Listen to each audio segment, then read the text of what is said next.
여러분 안녕하세요. 여러분은 스마트폰의 필수 기능들을 몇 가지나 활용하고 계신가요? 이번 시간은 알아두면 유용한 스마트폰의 기본 사용법에 대해 알아보도록 하겠습니다. 자, 우선 스마트폰을 켜고 끌 때인데요. 보통 스마트폰을 끄실 때 이렇게 우측에 있는 버튼을 눌러서 스마트폰을 끄게 되죠. 자, 그런데 이렇게 버튼을 누르지 않고 화면을 두 번만 터치해도 스마트폰을 켜고 끌 수가 있습니다. 자, 켜고 끄는 설정을 하기 위해서 스마트폰에 설정으로 들어갑니다. 그 다음 아래쪽으로 내려가시면 유용한 기능이라고 있죠. 유용한 기능 들어갑니다. 그러면 모션 및 제스처라고 나오죠. 모션 및 제스처 들어갑니다.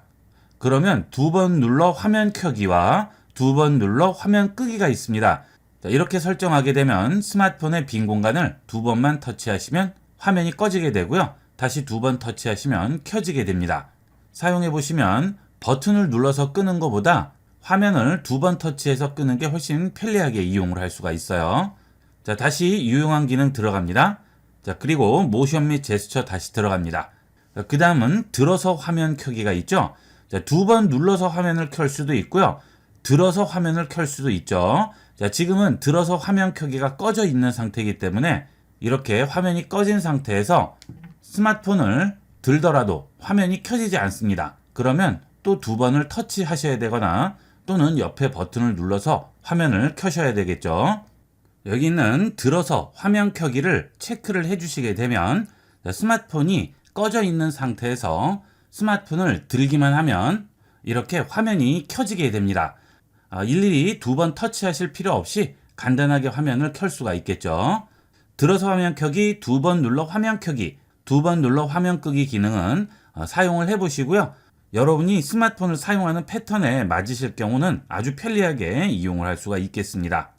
그 다음 스마트폰을 보다 보면 스마트폰이 대기 모드로 들어가는 경우가 있죠. 영상을 볼 때도 그렇고요. 문서 같은 것들을 읽을 때도 일정 시간이 지나면 대기 모드로 들어가서 화면이 이렇게 꺼지게 되죠. 그러면 다시 화면을 켜셔야 되고 불편합니다. 이럴 때 사용 중일 때는 화면을 켠 채로 유지해 체크를 해주시게 되면 스마트폰이 내 얼굴을 인식해서 화면 앞에 얼굴이 있을 경우에는 계속 화면을 켠 채로 유지를 하게 됩니다. 스마트폰으로 영상이나 문서 같은 것들 많이 보시는 경우에는 이것도 꼭 켜고 이용하도록 하세요. 그 다음은 제스처로 소리 끄기인데요. 회의를 하고 있거나 조용한 곳에서 갑자기 전화가 오면 당황하는 경우가 있죠. 자, 그럴 때는 여기 있는 제스처로 소리 끄기를 이용을 해서 간단하게 스마트폰을 무음으로 만들 수 있습니다. 자, 일단 전화를 걸어 볼게요. 자, 전화가 왔죠. 이때 스마트폰을 덮습니다. 그러면 바로 소리가 꺼지게 되죠. 자, 당황하지 마시고요. 이 기능을 이용을 하시면 간단하게 소리를 무음으로 만들 수 있습니다. 자, 그 다음은 손전등 기능인데요. 여러분들 손전등 많이 쓰시죠? 스마트폰 상단을 아래로 쓸어 내리시고 한 번 더 쓸어 내리시게 되면 여기에 손전등이라고 나오게 되죠. 자, 이 손전등을 켜시게 되면 이렇게 손전등이 켜지게 됩니다. 자, 그런데 이 손전등을 터치하고 기다립니다.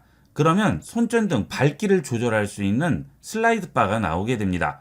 여기서 손전등 밝기를 조절해서 밝기의 단계를 조절할 수가 있죠. 손전등도 장시간 이용하시게 되면 상당한 열이 발생하고요. 배터리 소모에 많은 영향을 주게 됩니다.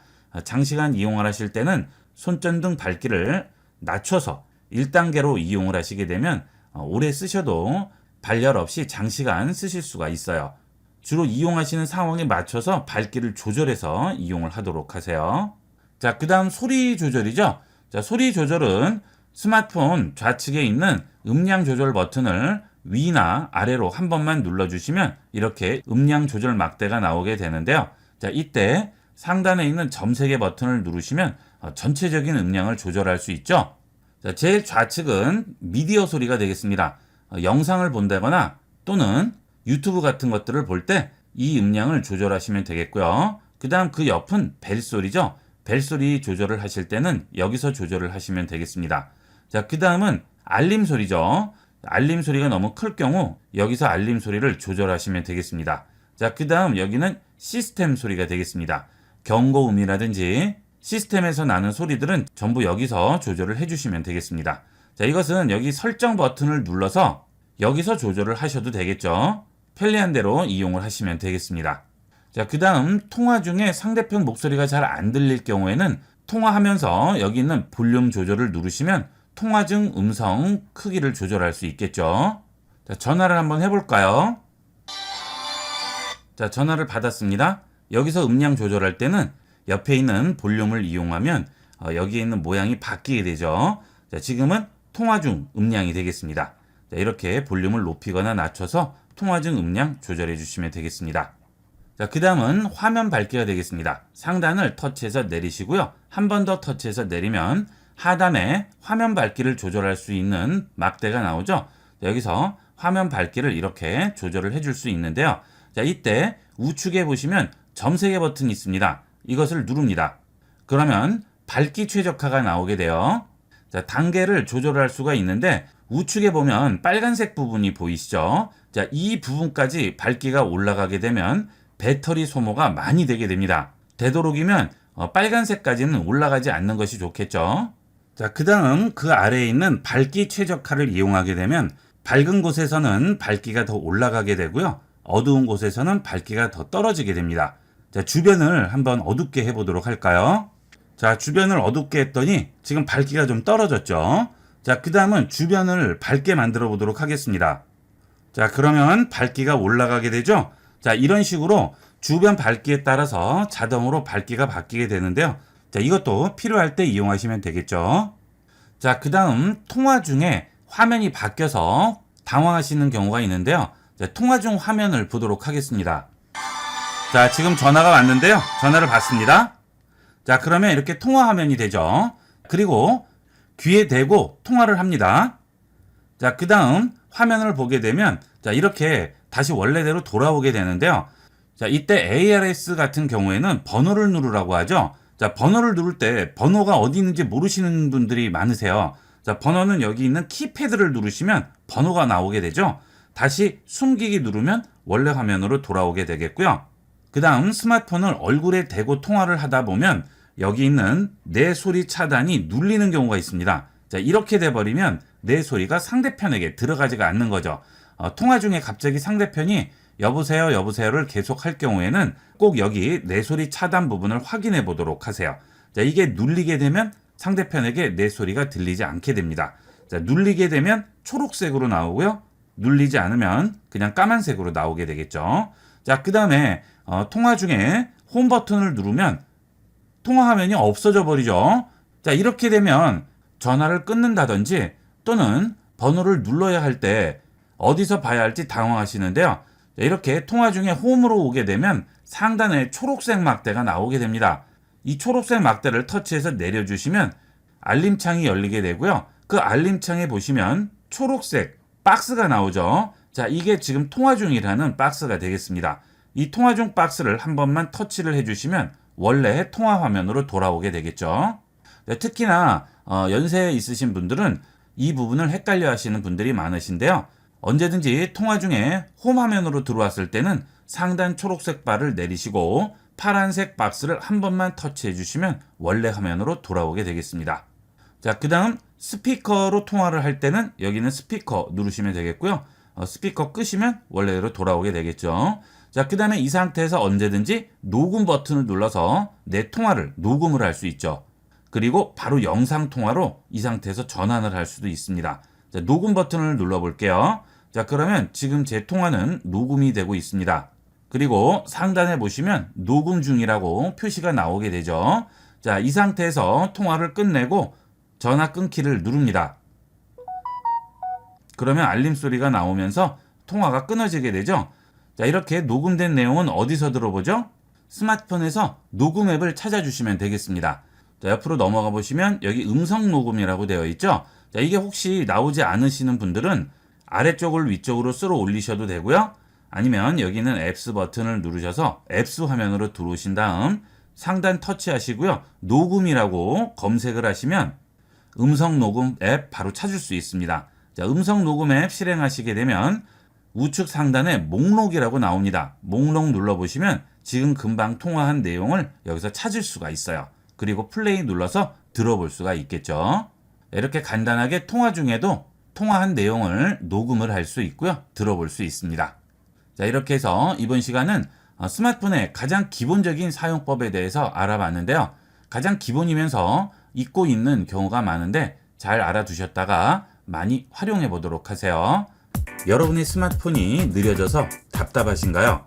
본 강의 시청 후 여러분의 스마트폰을 최신 스마트폰으로 변신시킬 수 있습니다. 이번 시간은 스마트폰의 성능을 확실히 올려주는 굿 가디언스에 대해 알아보겠습니다. 굿 가디언스는 삼성에서 갤럭시 스마트폰을 위해서 만든 앱이죠. 이 앱은 구글 플레이 스토어에서는 설치할 수 없고요. 갤럭시 스토어에서만 설치할 수 있습니다. 자, 갤럭시 스토어 들어가신 다음 굿 가디언스라고 입력하시면 바로 설치할 수가 있습니다. 저는 이미 설치되어 있으니까 설치 완료로 나와 있죠. 자, 이 굿 가디언스를 설치하신 다음 여러 가지 기능들을 추가로 굿 가디언스 안에서 다시 설치를 하셔야 됩니다. 자, 일단 굿 가디언스 설치했습니다. 그러면 홈 화면에 굿 가디언스 배지가 보이게 되죠. 자, 굿 가디언스 실행합니다. 그러면 스마트폰의 성능을 향상시킬 수 있는 여러 가지 인앱들이 나오게 되는데요. 이 굿 가디언스라는 큰 앱 안에서 각각의 앱들을 다시 설치해서 이용을 하시게 되는 겁니다. 자, 우측에 보시면 장바구니 모양이 보이죠? 이 기능들은 해당 앱을 다시 한번 설치를 해 주셔야 돼요. 자, 우선 여러분 스마트폰의 배터리 사용 시간을 늘려보도록 하겠습니다. 자, 배터리 가디언스에 보면 장바구니 모양이 있을 텐데요. 저는 설치되어 있으니까 보이지 않지만 설치되어 있지 않은 분들은 여기 있는 장바구니 버튼을 눌러주시면 되겠습니다. 자, 배터리 가디언스로 들어갑니다. 자, 그러면 배터리 사용 시간을 늘리기 위한 여러 가지 메뉴가 나오게 되죠. 자, 첫 번째로 앱 절전이 되겠습니다. 비정상적으로 배터리를 많이 사용하는 앱이 배터리 사용하지 않도록 최적화하는 기능이 되겠습니다. 자, 여기 있는 체크 표시를 켜주시면 되겠죠. 자, 앱 절전 부분을 눌러줍니다. 그러면 현재 내 스마트폰의 앱들 중에 비정상적으로 배터리를 많이 소모하는 앱이 있을 경우 여기에 보이게 됩니다. 자, 그런 앱들은 되도록이면 삭제를 해주는 게 좋겠죠. 자, 그런데 그런 앱이 필요해서 꼭 써야 되는 경우가 있죠. 자, 그럴 때는 쓰지 않을 경우 배터리 가디언에서 해당 앱을 절전 상태로 전환을 시켜주게 됩니다. 일일이 절전 설정을 해주지 않아도 알아서 절전 앱으로 전환하기 때문에 편리하게 이용을 할 수 있겠습니다. 자, 그 다음은 화면 절전 부분인데요. 자동 밝기 낮추기를 사용할 앱이라고 나오죠. 자, 이것은 화면을 이용하지 않을 때 자동으로 밝기를 어둡게 만들어주는 기능이 되겠습니다. 자, 지금 사용 안함으로 되어 있는데요. 일단 들어가 보겠습니다. 사용 안함을 사용함으로 바꿔주겠습니다. 자, 그러면 내가 실행한 앱이 사용 중이 아닐 경우에는 자동으로 밝기를 낮춰주게 됩니다. 만약 제외를 시킬 앱이 있을 경우 제외 대상 앱 부분에서 편집 버튼 누르시고요. 제외 대상 시킬 앱을 선택을 해주시면 되겠죠. 예를 들면 유튜브를 보실 경우에 어딘가에 기대 놓고 그 상태로 계속 시청을 하시는 경우가 있죠. 그때 화면이 어두워지면 불편하죠. 그런 경우는 앱을 제외시켜 주시면 되겠습니다.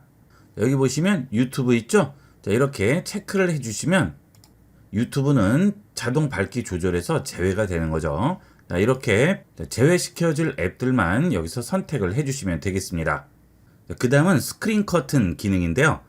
보통 앱을 이용을 하시다가 화면이 꺼지게 되면 해당 앱도 중지가 되게 되죠. 자, 그런데 스크린 커튼을 이용하게 되면 화면이 꺼지더라도 앱 동작 상태는 그대로 유지가 되게 됩니다. 자, 스크린 커튼 들어가시게 되면 이런 식으로 화면이 꺼지더라도 앱은 계속 작동된다고 나오게 되죠. 그 다음은 데이터 네트워크 절전이 되겠습니다. 요즘은 5G 스마트폰들 많이 이용을 하실 텐데요. 5G 스마트폰을 이용할 경우 배터리 소모가 LTE에 비해서 월등히 많이 소모가 되죠. 설정으로 들어가 보도록 하겠습니다. 설정 들어가셔서 연결 들어가시게 되면 아래쪽에 모바일 네트워크라고 나오죠. 여기 들어가시게 되면 데이터 네트워크 방식에서 여러분 스마트폰에 5G와 LTE 모드를 설정을 할 수 있는데요.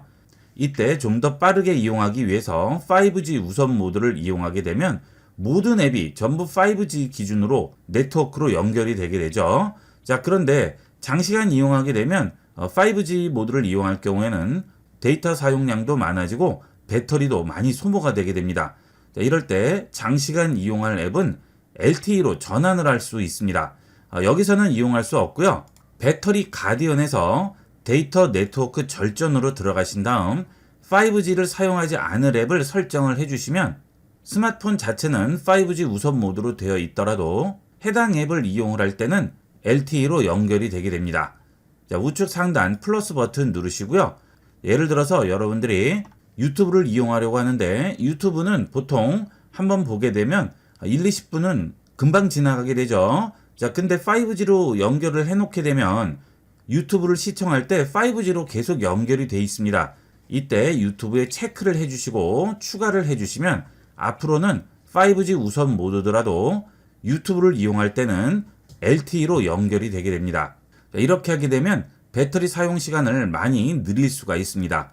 장시간 이용하는 앱들은 이렇게 네트워크 절전 모드를 이용하도록 하세요. 그 다음은 취침 중 절전이 되겠습니다. 취침 중에는 자동 최적화와 성능 제한으로 배터리 사용 시간이 늘어난다고 하죠. 자, 선택합니다. 그러면 취침 시간을 지정할 수 있죠. 자, 예를 들어 11시에 취침을 시작해서 아침 7시 기상으로 설정을 해놓게 되면 오후 11시부터 아침 7시까지는 절전 상태가 되는 거죠. 자, 이런 식으로 취침 중 절전을 이용하면 배터리 사용 시간을 늘릴 수가 있습니다. 자, 그 다음 배터리를 많이 사용하는 설정을 최적화해서 사용 가능 시간도 늘릴 수 있네요. 배터리 사용 시간 늘리기 들어갑니다. 자, 그러면 다크 모드라든지 부드러운 모션 화면 전환, 밝기, 화면 자동 꺼짐, 모바일 핫스팟, 동영상 밝기, 편안하게 화면 보기, 삼성 키보드 소리를 끄거나 켜서 배터리 사용 시간을 늘릴 수가 있습니다. 와이파이 절전 모드는 켜주는 게 좋겠죠. 사용 패턴을 분석해서 자주 쓰는 와이파이는 그대로 이용하되 나머지는 전부 절전으로 돌리게 됩니다. 그러면 와이파이를 검색할 때 소모되는 배터리 양을 많이 줄일 수가 있겠고요. 삼성 키보드를 이용할 때 소리가 나게 되면 거기서도 배터리가 소모가 되겠죠. 자, 그런 것도 조절을 해줄 수 있습니다. 그 다음 편안하게 화면 보기도 이용하게 되면 배터리 소모량을 많이 줄일 수 있습니다. 블루라이트가 들어가게 되면 아무래도 화면에 표시를 해야 되기 때문에 배터리가 많이 소모가 되게 되죠. 자, 이런 식으로 배터리 가디언을 이용을 해서 배터리 사용 시간을 늘릴 수가 있고요. 그 다음 앱 성능 향상 기능이 있는데요. 갤럭시 APP 부스터라고 하죠. 자, 들어가 보겠습니다. 그러면 여러분 스마트폰에 설치된 앱을 최적화함으로써 설치된 앱의 속도를 최소 10%에서 많이는 20% 정도까지 올릴 수가 있습니다. 이렇게 이용을 하게 되면 스마트폰 속도를 피부로 느낄 수가 있습니다. 지금 최적화 눌러주시면 바로 최적화가 되게 되겠죠. 이 기능은 OS가 업데이트된 이후에 이용하시면 가장 큰 효과를 볼 수가 있고요. 일주일에 한 번씩만 최적화를 하셔도 항상 쾌적한 상태에서 스마트폰을 이용할 수가 있겠습니다. 자, 그 다음은 메모리 가디언이죠. 메모리를 정리해서 성능을 높일 수 있습니다. 자, 들어갑니다. 자, 스마트폰은 재시동을 하지 않고 이용하는 경우가 많고요.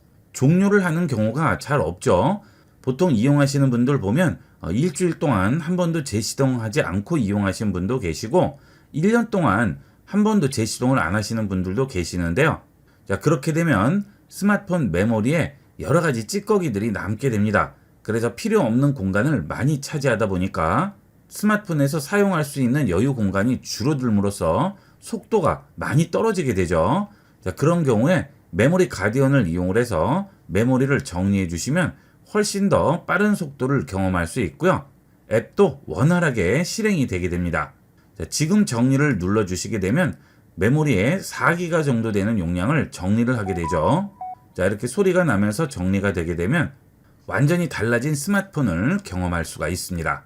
되도록이면 메모리 가디언은 생각날 때마다 한 번씩 최적화해 주시면 스마트폰을 항상 최적의 상태로 유지할 수가 있겠습니다. 물론 스마트폰 설정에 들어가도 이런 기능들이 있긴 하지만 이 굿 가디언스에서는 좀 더 세부적으로 조절을 하게 되고 효과도 훨씬 높습니다. 많이 이용해 보도록 하세요. 외부에서 갑자기 메모할 일이 생겼을 때 사진을 찍으시거나 다양한 스마트폰 앱들을 이용하시는데요. 이번 시간은 어떤 상황에서도 메모가 가능한 우리나라에 최적화된 네이버 메모에 대해 알아보겠습니다. 이 네이버 메모가 우리나라에서는 사용하기가 제일 편리한 이유가 우리나라 사람들 대다수가 네이버 계정을 하나씩은 가지고 계시기 때문에 따로 회원 가입 같은 거 필요 없이 간편하게 이용할 수 있다는 장점이 있죠. 네이버 메모는 네이버 앱을 이용을 해서도 이용을 할 수 있고요. 네이버 메모 앱을 따로 설치해서 이용할 수도 있습니다. 네이버 앱을 이용할 때는 네이버 앱 실행한 다음 좌측 상단 줄 3개 버튼 누르시고 아래로 내려가시게 되면 내 도구에 네이버 메모가 나오죠. 자, 이 네이버 메모를 실행하시면 네이버 메모를 그대로 이용할 수 있는데 되도록이면 네이버 메모 앱을 따로 설치하시는 게 사용이 훨씬 편리합니다. 이 네이버 메모 앱은 구글 플레이 스토어에서 네이버 메모라고 입력하시면 바로 설치할 수가 있습니다. 저는 설치가 되어 있으니까 열기로 나오겠죠. 여러분은 설치해 주도록 하세요. 네이버 메모 실행합니다. 네이버 메모를 처음 실행하게 되면 네이버 기본 문구가 나오게 되는데요. 자, 이때 우측 하단에 있는 연필 버튼을 누르고 기다립니다. 그러면 메모를 할 수 있는 4가지 메뉴가 나오게 됩니다. 자, 첫 번째로 목록이 되겠고요. 그 다음은 사진을 찍는 방법이고요. 그 다음은 손으로 직접 내가 그리는 방법과 음성으로 입력하는 방법이 있습니다. 자, 이렇게 해서 입력하는 방법이 하나가 있고요. 자, 그 다음은 여기 있는 연필을 터치하고 기다리지 않고 한 번만 터치해 줍니다. 그러면 스마트폰 키보드를 이용을 해서 입력할 수 있는 메모장이 나오게 됩니다. 5가지를 이용할 수 있죠. 스마트폰 키보드로 직접 입력하는 방법과 목록, 사진, 그리기, 음성 이렇게 5가지가 있습니다. 우선 키보드로 입력하는 방법은 원하는 메모 그냥 입력만 하시면 되죠. 자, 이렇게 직접 입력을 하시면 되겠습니다. 그 다음 뒤로 돌아가기 버튼 누르시면 메모와 시간이 보이게 되겠죠. 자, 이 메모는 지금 입력을 했기 때문에 오늘 날짜는 따로 여기에 보이지 않습니다. 하지만 오늘 이후부터는 날짜가 나오게 되겠죠. 자, 간단한 키보드 입력은 이런 식으로 입력하시면 되겠고요. 자, 그 다음 목록 입력이 되겠습니다. 우측 하단 연필 버튼 누르고 기다리면 목록 버튼이 나오죠. 자, 목록 누릅니다. 자, 이것은 할 일을 메모해 놓았다가 할 일을 끝내게 되면 거기에 체크 표시를 해서 하나씩 완료된 일을 지워나가는 방식이죠. 자, 우선 점심 약속이 있습니다. 그러면 점심 약속이라고 입력하고요. 엔터를 칩니다. 그러면 아래쪽에 목록을 체크할 수 있는 동그라미가 하나 더 나오죠. 자, 여기에 또 그 다음 할 일 써주시면 되겠죠. 자, 또 엔터 칩니다. 자, 이렇게 전부 목록을 입력을 해두면 할 일이 끝났을 때마다 여기에 체크 표시를 해줄 수가 있습니다. 자, 뒤로 돌아갈게요. 이렇게 목록이 저장된 메모를 터치합니다. 그 다음 완료된 목록이 있을 경우 동그라미에 체크를 하게 되면 하나씩 할 일을 끝낸 것을 표시를 할 수가 있죠. 자, 그 다음에 할 일의 경우에는 시간을 표시를 할 수가 있습니다. 우측 상단에 보시면 시계 버튼이 보이죠? 자, 이 시계 버튼을 누르시고요. 알림 및 리마인더를 이용을 해서 미리 나에게 알람을 울려주게 되겠죠. 자, 권한 허용부터 해야 되겠습니다. 설정으로 이동한 다음 권한 허용 해줍니다. 그럼 이제 메모에 기록된 시간에 따라서 알람을 울려주게 됩니다. 자, 뒤로 돌아가고요. 날짜를 선택하겠죠. 여기는 화살표를 이용을 해서 월을 이동시킬 수 있고요. 해당 날짜를 선택한 다음 확인을 해주시게 되면 여기서 시간을 지정할 수가 있습니다. 자, 이렇게 해서 4시로 지정했습니다. 그 다음 분 표시를 하게 되겠죠. 몇 분인지 여기서 표시를 해주면 됩니다. 자, 그리고 확인해 주시게 되면 해당 시간이 되면 알람이 울리게 되겠죠. 자, 이렇게 해주시면 할 일이나 약속을 잊지 않고 챙길 수가 있겠습니다. 그리고 메모 목록에 보면 알람이 표시가 되어 있죠. 자, 다시 연필 모양 터치하고 기다립니다. 자, 이번에는 사진이죠. 자, 사진 누릅니다. 여기 있는 카메라 버튼을 누르면 직접 찍어서 메모에 첨부를 할 수 있고요. 그 다음 나머지는 스마트폰에 저장되어 있는 사진 중에 내가 원하는 사진만 골라서 첨부를 할 수가 있죠. IB96 운영자님 명함인데요. 자, 이걸 첨부를 해보도록 하겠습니다. 선택합니다. 그러면 1이라고 나오죠. 한 번에 30장까지 메모에 사진을 첨부할 수 있습니다. 저는 한 장만 첨부해 보도록 할게요. 첨부합니다. 그러면 사진이 메모장에 첨부가 되고요. 아래쪽에 입력 커서에 이 사진에 대한 기본적인 정보라든지 내용을 입력을 할 수가 있죠. 자, 기본 내용을 입력했습니다. 뒤로 돌아갑니다. 자, 그러면 이 메모가 목록에 나오게 되겠죠. 자, 그 다음 다시 연필 터치하고 기다립니다. 자, 이번에는 그리기입니다. 그리기 누르시면 이 메모장에 내가 직접 손으로 그릴 수가 있습니다. 자, 갑자기 메모해야 할 경우에 손으로 일일이 입력하면 시간이 오히려 많이 걸리는 경우가 있죠. 자, 그럴 때는 손으로 간단하게 여기에 써주시면 되겠어요. 간단한 약도라든지 빠르게 써야 할 경우 이렇게 직접 그리시면 훨씬 편리하게 이용할 수 있겠죠. 아래쪽에 펜 모양 아이콘 누르시면 컬러와 선 굵기 지정을 해줄 수 있습니다. 이렇게 원하는 선 굵기와 원하는 컬러 지정을 하신 다음 빈 공간에 그대로 써주시기만 하면 돼요. 자, 이렇게 손으로 바로 썼죠. 그 다음 금방 한 명령 취소 기능도 들어가 있으니까 잘못 그리거나 잘못 썼을 때는 뒤로 돌아가기를 이용해서 취소하시면 되겠습니다. 자, 그 다음에 지우기 기능이 있죠. 여기 있는 지우개 버튼을 누르시면 모두 지울 수도 있고요. 아니면 이렇게 손으로 터치해서 드래그해서 내가 원하는 부분을 실제 지우개로 지우듯이 지울 수가 있겠죠. 자, 그 다음 다 끝났으면 첨부합니다. 그러면 내가 지금 손으로 그린 것은 그림으로 인식이 돼서 메모장에 들어오게 되고요. 그 아래에 키보드를 이용해서 또 입력을 할 수가 있겠죠. 자, 뒤로 돌아가겠습니다. 자, 그러면 또 메모가 저장이 됐죠. 자, 그 다음 다시 터치하고 기다리면 이번에는 음성으로 입력을 할 수 있습니다. 자, 마이크 버튼 누릅니다. 오디오 녹음 허용해야겠죠. 안녕하세요. 지금은 네이버 메모에서 음성으로 입력하는 방법을 시연하고 있습니다. 많이 활용해 보세요. 자, 그러면 체크가 나오고요. 바로 입력이 되면서 음성을 텍스트로 변환해서 위쪽에 입력이 되게 됩니다. 자, 플레이 버튼 누르면 안녕하세요. 지금은 네이버 메모에서 이렇게 소리도 들어볼 수 있고요. 텍스트로 바뀐 내용을 볼 수도 있겠죠. 자, 뒤로 돌아갑니다. 그러면 그 메모도 여기에 입력이 되어 있죠. 자, 이렇게 간단하게 메모를 작성할 수 있습니다. 여러 가지 복잡한 기능은 제외하고 메모에 필요한 기능만 특화되어 있어서 사용이 굉장히 편리합니다. 자, 그 다음은 이렇게 이용을 하시다 보면 메모가 점점 많아지겠죠. 그러면 메모 찾기가 굉장히 힘들겠죠. 자, 이럴 때는 메모에 카테고리를 지정해서 그 카테고리별로 따로 분류해서 볼 수가 있습니다. 자, 카테고리를 지정하는 방법은 두 가지가 있는데요. 처음에 메모를 생성할 때부터 카테고리를 지정하는 방법이 있고요. 이미 작성된 메모를 카테고리에 분류하는 방법이 있습니다.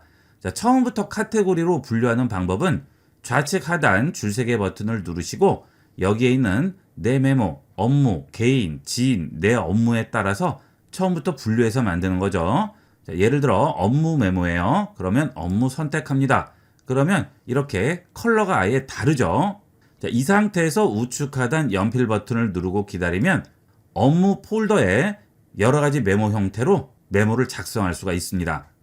자, 그 다음 이미 만들어진 메모일 경우에는 터치하고 들어가신 다음 아래쪽 메뉴에서 이동 버튼 누릅니다. 그리고 원하는 카테고리에 지정을 해주시면 되겠죠. 여기는 기본 카테고리 외에 새로운 카테고리를 생성하실 때는 여기에 있는 폴더 추가 버튼을 누르시고요. 컬러를 지정하시고 폴더 이름도 지정하시면 됩니다. 자, 여러분들마다 카테고리가 다 다를 수가 있겠죠. 필요한 카테고리를 이렇게 만들어서 저장을 하시면 나중에 한꺼번에 모아보기가 훨씬 편리합니다. 자, 그러면 이미 입력된 메모를 카테고리로 분류를 해보도록 할까요?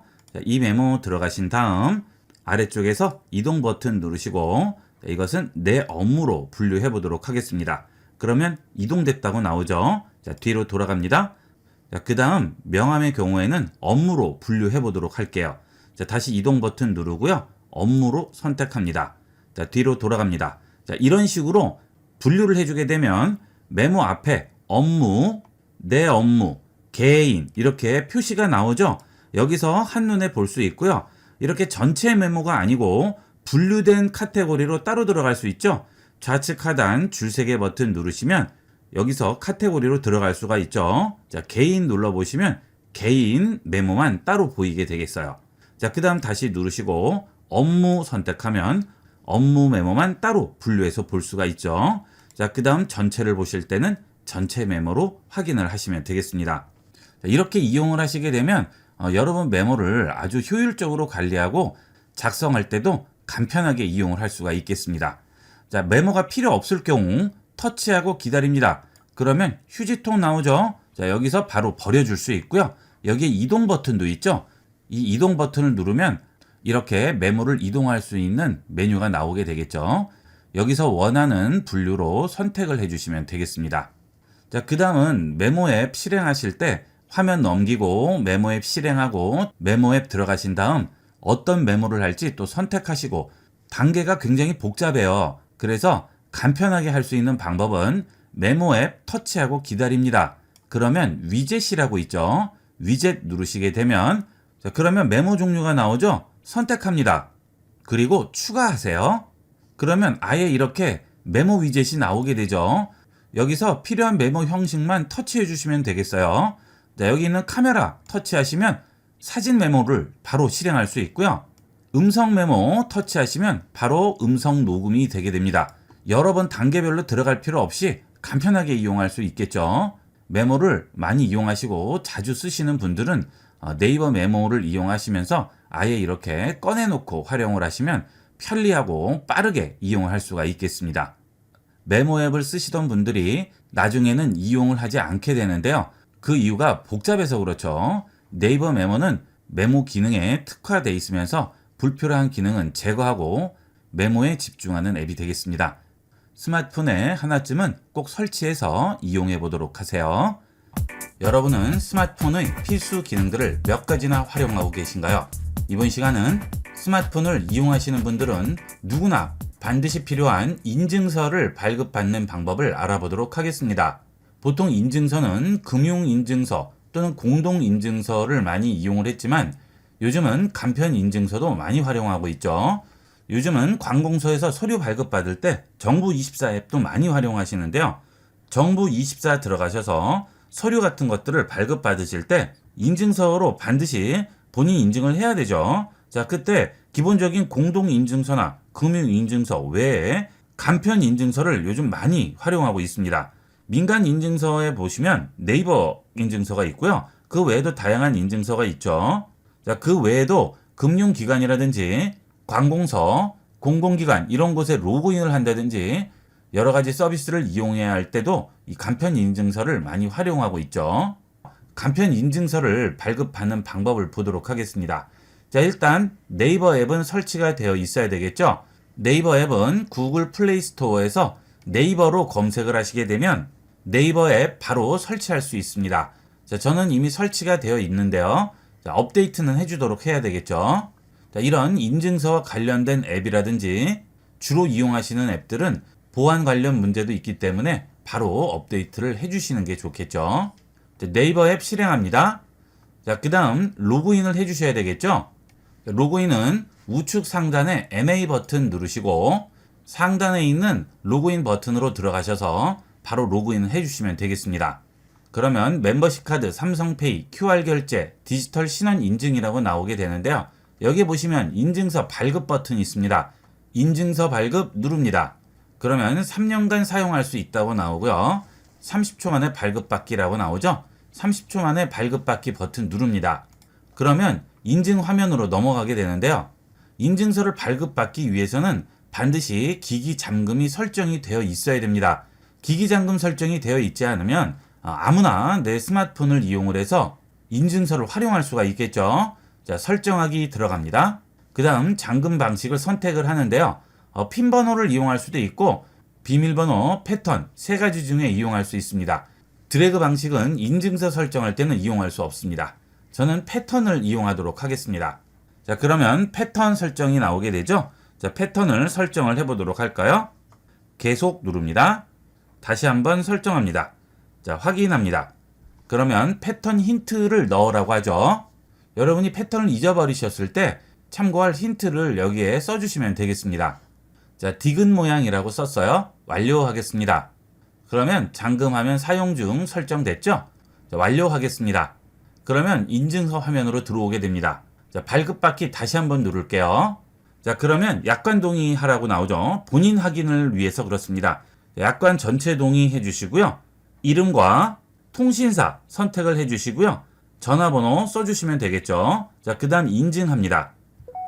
자, 그러면 이렇게 인증번호가 날라오게 되죠. 이 번호는 자동으로 들어가게 됩니다. 그냥 다음 버튼 누르시면 돼요. 그러면 이런 입금 받을 곳을 선택하라고 하죠. 정확한 본인 인증을 위해서 이 계좌를 필요로 합니다. 여러분이 거래하시는 은행을 여기서 선택을 해주시면 되겠습니다. 자, 선택하고요. 은행 계좌번호 입력합니다. 다음 합니다. 그러면 입금이 되고요. 자, 그러면 은행에서 문자가 오겠죠? 그 문자에 보시면 이렇게 네이버 다음에 숫자가 보이게 됩니다. 그걸 그대로 여기에 써주시기만 하면 돼요. 자, 터치하시고요. 입력을 했습니다. 자, 그러면 비밀번호 설정하라고 하죠. 자, 비밀번호 입력을 하게 되면 인증서가 발급되게 됩니다. 자, 간단하게 할 수 있죠. 자, 이름이 나오고요. 인증서 보관 중이라고 나오고 언제 완료되는지 나오게 됩니다. 자, 뒤로 돌아가 볼게요. 자, 그러면 언제든지 인증서가 필요할 경우 여기 있는 인증서 선택을 하시게 되면 본인 인증서 사용할 수가 있습니다. 그 다음 인증서 홈 들어가시게 되면 아래쪽으로 내려가시면 인증서를 쓸 수 있는 곳들이 전부 나오게 되죠. 출입증이라든지 주민등록 등본 발급하는 전자증명, 계좌나 카드를 줘야 한다든지 송금 시의 안정성 체크, 학생증 확인이라든지 로그인 같은 것들을 하실 때나 자격증 이용을 하실 때 전부 활용할 수가 있습니다. 자, 뒤로 돌아갑니다. 자, 그 다음은 인증서 사용 내역도 여기서 확인할 수 있죠. 인증서 보관 중 들어가신 다음 여기서 사용 이력 눌러주시면 인증서를 사용한 이력들을 전부 확인할 수 있습니다. 인증서 사용 이력을 보시고 혹시 내가 사용한 적이 없는데 인증서가 발급된 내역이 있을 경우 확인을 해 보셔야 되겠죠. 그러면 실제 간편 인증을 이용해서 할 수 있는 여러 가지들을 알아보도록 하겠습니다. 자, 우선 네이버 앱을 실행합니다. 그 다음 우측 상단에 있는 NA 버튼 누릅니다. 자, 그러면 여러 가지가 나오는데요. 여기서 디지털 신원 인증을 보시게 되면 출입증, 전자증명, 자격증, 학생 동문증이라고 있죠. 자, 전자증명으로 들어가 볼게요. 자, 그러면 증명서가 다양하게 나오고 있죠. 주민등록 등본 초본, 예방접종 증명, 운전 경력 증명, 건강보험 자격 득실 확인서라든지 납세 증명, 병적 증명까지 다양한 증명서들을 여기 있는 간편 인증을 이용을 해서 받을 수가 있습니다. 예를 들어 등본을 한번 받아보도록 하겠습니다. 자, 주민등록 등본 선택합니다. 자, 그러면 주민등록 등본을 발급받기 위한 주민등록상 주소지와 발급 형태가 나오죠. 기본 발급과 선택해서 발급을 할 수 있죠. 선택 발급 같은 경우에는 주소 변동 사항이라든지 세대 구성 정보, 세대 구성원 정보, 주민등록번호 뒷자리까지 전부 선택해서 발급받을 수 있습니다. 자, 저는 기본 발급으로 해보도록 하겠습니다. 자, 주소지도 선택을 하도록 할게요. 자, 그 다음 기본 발급했죠. 자, 이렇게 선택하기 싫으신 분은 여기 있는 위치 표시 누르시면 바로 내 위치가 잡히게 됩니다. 자, 그 다음 약관 동의 해줍니다. 그러면 신청하기 버튼이 나오게 되고요. 이 신청하기 버튼을 눌러주시면 비밀번호 입력하라고 나오게 되죠. 아래쪽에 있는 키패드를 이용해서 비밀번호를 입력하시면 되겠습니다. 자, 이것은 보안상 키가 뒤죽박죽으로 섞여 있어요. 헷갈리시면 안 되겠습니다. 자, 비밀번호를 입력하면 신청 내용을 전달하고 있다고 나오고요. 바로 페이지가 전환이 되게 됩니다. 자, 바로 등본이 발급됐죠? 자, 아래 제출하기 버튼이 있는데요. 이 제출하기 버튼을 누르시면 등본을 어디로 제출할지 제출 방법이 나오게 됩니다. 기관으로 제출할 경우에는 기관명을 입력하시면 되겠죠. 자, 또는 제출해야 하는 곳에 주소를 입력할 수도 있겠죠. 자, 기관명을 눌러주시게 되면 여러 가지 기관들이 나오게 됩니다. 이거는 우리가 따로 입력하지 않아도 기본적으로 나오는 기관들이 되겠습니다. 자, 예를 들어서 은행에다가 제출을 해야 돼요. 자, 그러면 국민은행 선택합니다. 그 다음 제출하기 버튼 누르시면 바로 국민은행으로 등본이 제출이 되게 되겠죠. 자, 이런 식으로 간단하게 이용을 할 수 있고요.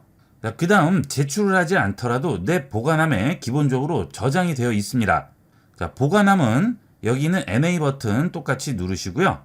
여기서 디지털 신원 인증 부분에 전자증명서 터치합니다. 자, 그러면 아래 증명서 부분에 발급된 증명서가 보이게 됩니다. 자, 기한 제한이 있기 때문에 지금 89일 남았다고 나오죠. 자, 증명서를 발급받으시면 90일, 3달 동안 이용을 할 수 있습니다. 그리고 그 증명서는 여기 있는 내 보관함에서 확인을 할 수 있어요. 내 보관함 선택합니다. 그러면 내 보관함에 들어있는 주민등록 등본을 확인을 할 수가 있습니다. 주민등록 등본 우측에 있는 화살표 누르시면 바로 주민등록 확인할 수가 있습니다. 여기 있는 나머지 증명서도 전부 보관함에 보관을 해놨다가 필요할 때 이용을 할 수가 있겠죠. 간편 인증서로 기본적으로 사용할 수 있는 기능들이 되겠고요. 그 다음은 출입증으로도 이용을 할 수 있죠. 출입증 선택합니다. 그러면 QR코드 출입증이 나오게 되는데요. 이마트24나 CU, GS25, 세븐일레븐, 그 외에도 여러 군데 무인 상점들이 있죠. 그런 무인 상점들 출입할 경우에 이 출입증을 이용을 해서 출입할 수 있습니다. 자, 그 다음은 자격증이 있죠. 자격증 터치하시게 되면 자격증이 있으신 분들은 자격증과 네이버 인증서를 연결해서 내 보관함에 자격증을 보관해 둘 수가 있습니다. 이렇게 간편 인증서 하나만으로 사용할 수 있는 곳이 굉장히 많아졌죠. 예전에는 사용할 수 있는 곳이 많지 않았는데 이제 인증서가 활성화가 되면서 사용할 수 있는 것이 굉장히 많아졌습니다. 자, 요즘은 간편 인증들을 많이 이용하기 때문에 간편 인증서는 하나쯤은 있어야 스마트폰 사용이 훨씬 편리하게 되겠습니다. 여러분은 스마트폰의 필수 기능들을 몇 가지나 활용하고 계신가요? 스마트폰의 필수 기능 중 위젯 기능은 스마트폰을 스마트하게 쓰도록 도와주는 대표적인 기능이죠. 이번 시간은 대표적 필수 기능인 스마트폰 위젯 기능에 대해 알아보겠습니다. 이 위젯 기능은 스마트폰을 사용할 때 일일이 앱을 터치하지 않고 해당 앱의 중요한 필요 기능들만 바깥에 빼놓을 수 있는 그런 기능이 되겠습니다. 자, 위젯을 설정하기 위해서 홈 화면에 터치하고 기다립니다. 그러면 위젯 설정 창으로 들어오게 되죠. 자, 여기서 위젯 선택합니다. 자, 가장 대표적이고 필수적인 위젯 기능들만 보도록 하겠습니다. 자, 첫 번째로 날씨 기능입니다. 자, 날씨 옆에 화살표를 눌러주시면 현재 스마트폰이 있는 지역의 날씨 정보를 보여주게 됩니다. 습도라든지 온도, 비올 확률, 그 다음 며칠 뒤의 날씨까지 전부 보여주게 되죠. 자, 하나만 선택을 해볼까요? 자, 선택했습니다. 추가합니다. 자, 그러면 이렇게 날씨 위젯 창이 나오게 됩니다. 위젯을 터치하고 기다리면 하얀색 박스가 나오고요. 이렇게 들어서 내가 원하는 위치에 옮겨 놓을 수도 있습니다. 만약 다음 페이지로 옮기고자 한다면 터치해서 우측이나 좌측으로 움직이면 다음 페이지로 넘길 수도 있죠. 자, 이런 식으로 원하는 위치에 가져다 놓을 수 있어요. 자, 이 위젯은 사이즈를 조절할 수 있는 위젯이 있고요. 사이즈 조절이 되지 않는 위젯이 있는데 이 날씨 위젯은 고정된 위젯이기 때문에 사이즈 조절이 되지 않습니다. 자, 지울 때는 터치하고 기다리면 아래쪽에 삭제 버튼이 나오죠. 삭제하시면 삭제할 수 있습니다. 자, 다시 위젯 화면으로 들어갑니다. 자, 지금 본 날씨 위젯은 이 날씨 위젯인데요. 그 외에도 여러 가지 날씨 위젯들이 있죠. 여러분이 보기에 편한 위젯으로 이용을 하시면 되겠습니다. 자, 그 다음은 네이버 메모를 쓰시는 분들은 메모 위젯도 이용할 수 있습니다. 네이버 메모를 이용하기 위해서 앱을 실행하고 원하는 종류의 메모를 선택해서 메모하셔야 되는데 이 위젯을 이용하면 간편하게 이용할 수 있습니다. 자, 위젯 선택해 볼게요. 추가합니다. 자, 그러면 이렇게 위젯 창이 나오죠. 자, 여기서 메모 종류를 그대로 선택만 해주시면 돼요. 손글씨 메모를 입력하고자 할 때는 여기에 있는 버튼 누르시면 바로 손글씨 위젯으로 들어와서 그대로 이렇게 메모를 하실 수가 있겠죠. 음성으로 메모를 하고자 할 때는 여기는 마이크 버튼 누르시면 바로 음성 메모를 할 수도 있습니다. 간단하게 이용을 할 수 있습니다. 이 위젯은 사이즈 조절이 가능하기 때문에 터치하고 기다리면 조절 버튼이 나오고요. 이렇게 원하는 사이즈로 조절해서 이용을 할 수가 있겠죠. 그 다음은 여러분들 많이 이용하시는 네이버 지도가 있죠. 이 네이버 지도 위젯도 편리하게 이용할 수 있습니다. 대중교통을 이용할 경우 해당 정류장을 지정을 해 놓으시면 정류장에 오는 버스의 번호와 도착 시간, 남은 좌석수까지 나오기 때문에 미리 나가지 않고 시간에 맞춰서 나갈 수 있어서 아주 편리하죠. 지하철 도착 정보, 버스 도착 정보 전부 나오게 되고요. 그 다음 내비게이션 이용할 때 목적지까지 미리 지정을 해 놓을 수가 있습니다. 그러면 일일이 네이버 지도 실행하고 목적지 입력하고 하실 필요 없이 바로 위젯을 통해서 목적지까지 갈 수가 있겠죠. 예를 들어 버스 도착 정보를 설정해 볼까요? 추가합니다. 자, 그러면 버스 번호와 정류장명이라고 나오죠. 자, 3003번 입력을 해 볼게요. 3003번 버스 눌렀습니다. 그러면 전국에 3003번 버스가 다 나올 텐데요. 원하는 버스 선택하시고요. 정류장을 선택해 주시면 됩니다. 자, 교대역을 선택을 해 볼까요? 완료합니다. 그러면 이렇게 위젯이 나오게 되고요. 정류장명과 그 다음 도착 예정 버스가 나오게 되죠. 15분 후에 도착인데 34좌석이 남아있네요. 그 다음 버스는 27분 뒤에 도착이고 24좌석이 남아있죠. 이렇게 이용을 하시면 스마트폰을 켜게 되면 바로 뜨기 때문에 일일이 검색할 필요 없이 아주 편리하게 이용할 수 있습니다. 저는 대중교통을 이용할 때는 꼭 이 위젯을 이용을 해요. 이 위젯은 적극 추천하는 위젯이 되겠습니다. 자, 그 다음은 내비게이션이죠. 자, 내비게이션도 설정을 해볼까요? 추가합니다. 자, 일단 권한 설정을 하셔서 항상 허용을 해줘야 되겠죠? 뒤로 돌아갑니다. 처음 위젯 창이 열리면 최근 도착지까지 전부 나오게 되는데요. 자, 터치하고 기다리게 되면 조절 박스가 나오죠. 자, 이 조절 박스를 줄여서 집과 회사만 나오게 할 수도 있습니다. 회사는 지금 미리 제가 등록을 해놨기 때문에 바로 46분 걸린다고 정보를 보여주죠. 이 시간은 현재 출발하는 시간을 기준으로 얘기를 해주는 것이고요. 실시간으로 바뀌게 됩니다. 그래서 출발을 하기 전에 미리 걸리는 시간을 여기서 확인을 할 수가 있겠죠. 자, 그 다음 회사로 출발을 할 거예요. 그러면 터치를 해주시게 되면 바로 네이버 지도가 실행되면서 내비게이션으로 길 안내를 해주게 됩니다. 자, 내비게이션 자주 이용하시는 분들은 아주 편리하게 이용하실 수가 있겠어요.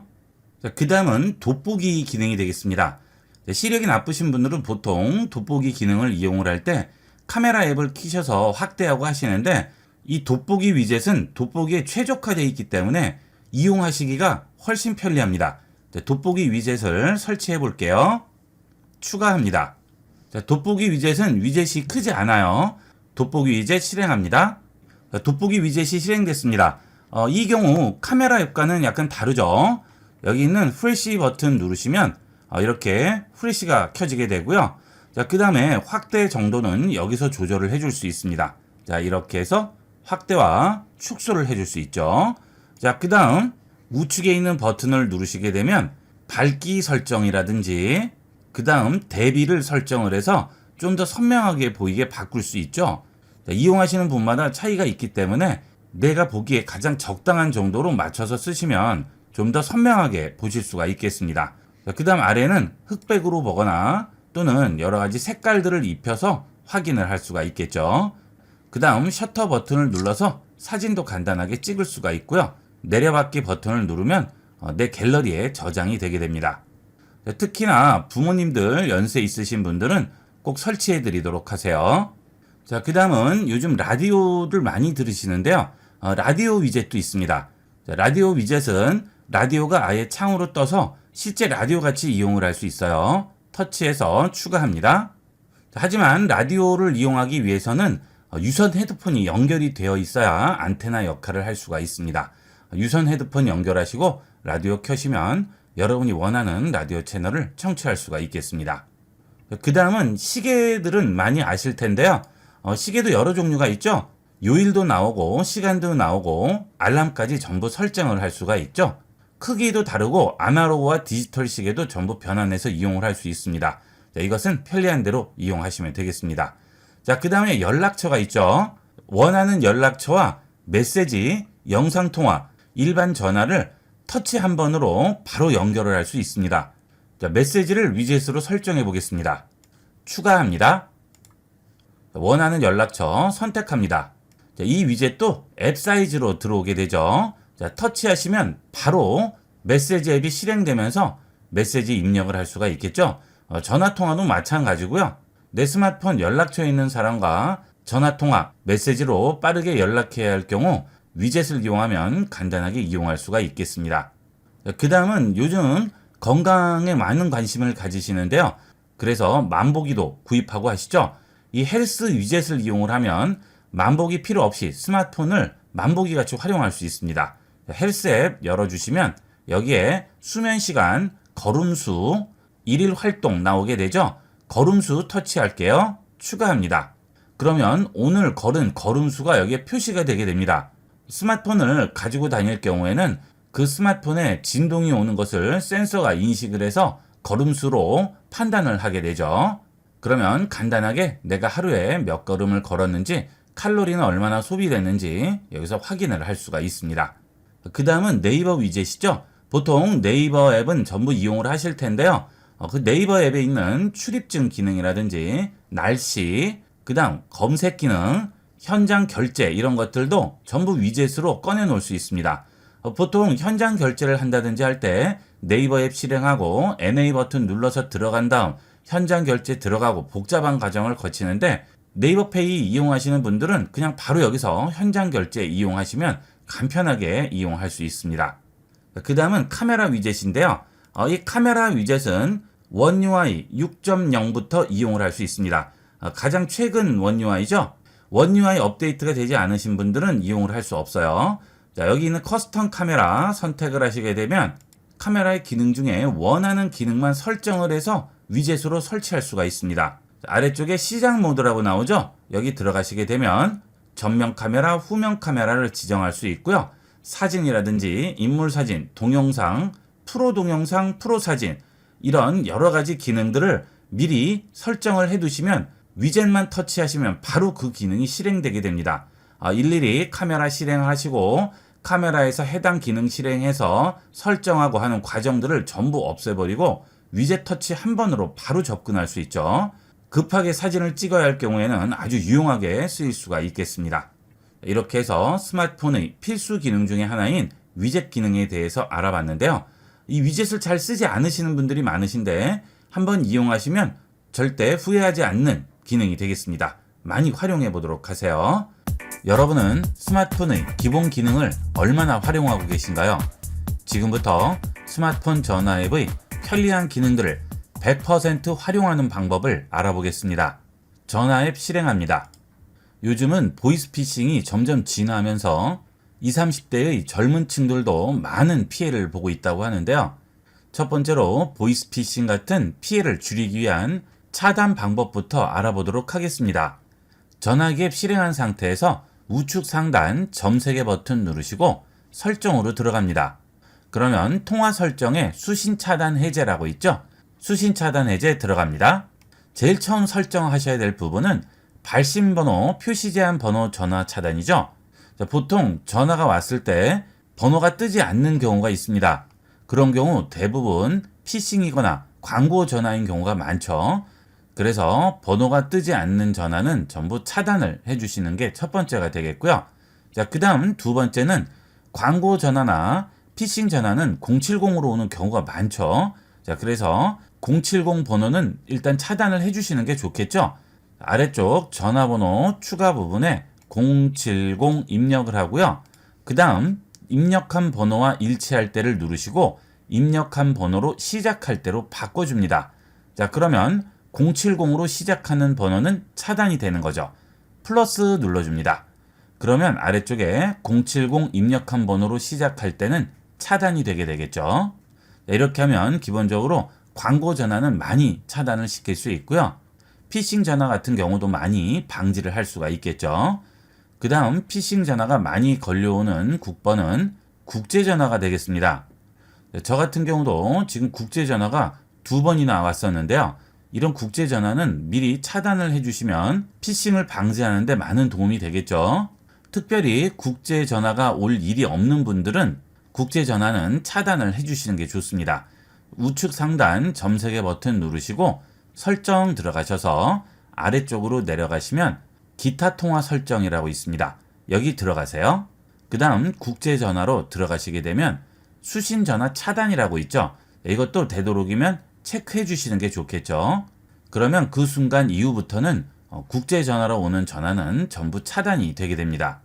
자, 그리고 가정에서 아이들을 키우시다 보면 아이들이 잘못 눌러서 요금 폭탄을 맞는 경우가 있습니다. 그래서 그런 경우는 발신 전화도 차단을 체크해 주시면 국제전화 발신이 미리 방지가 되니까 잘못 발신을 해서 요금이 많이 나오는 경우를 미리 막을 수가 있겠습니다. 그 다음은 전화가 왔을 때 내 연락처에 없는 번호로 전화가 오는 경우가 있죠. 그런 번호들일 경우 번호를 보시게 되면 국번이 3으로 시작하거나 2로 시작하는 경우는 광고나 피싱 전화일 경우가 많습니다. 번호가 약간 의심스러우실 경우에는 그 번호는 받지 마시고요. 일단 검색을 해보시고 문제가 없을 경우에 다시 전화를 걸으셔도 되겠죠. 자, 이 번호가 약간 의심스럽습니다. 자, 그럴 때는 이 번호를 그대로 네이버에 입력하시면 바로 해당 번호에 대한 정보를 찾아볼 수가 있습니다. 네이버 앱 실행합니다.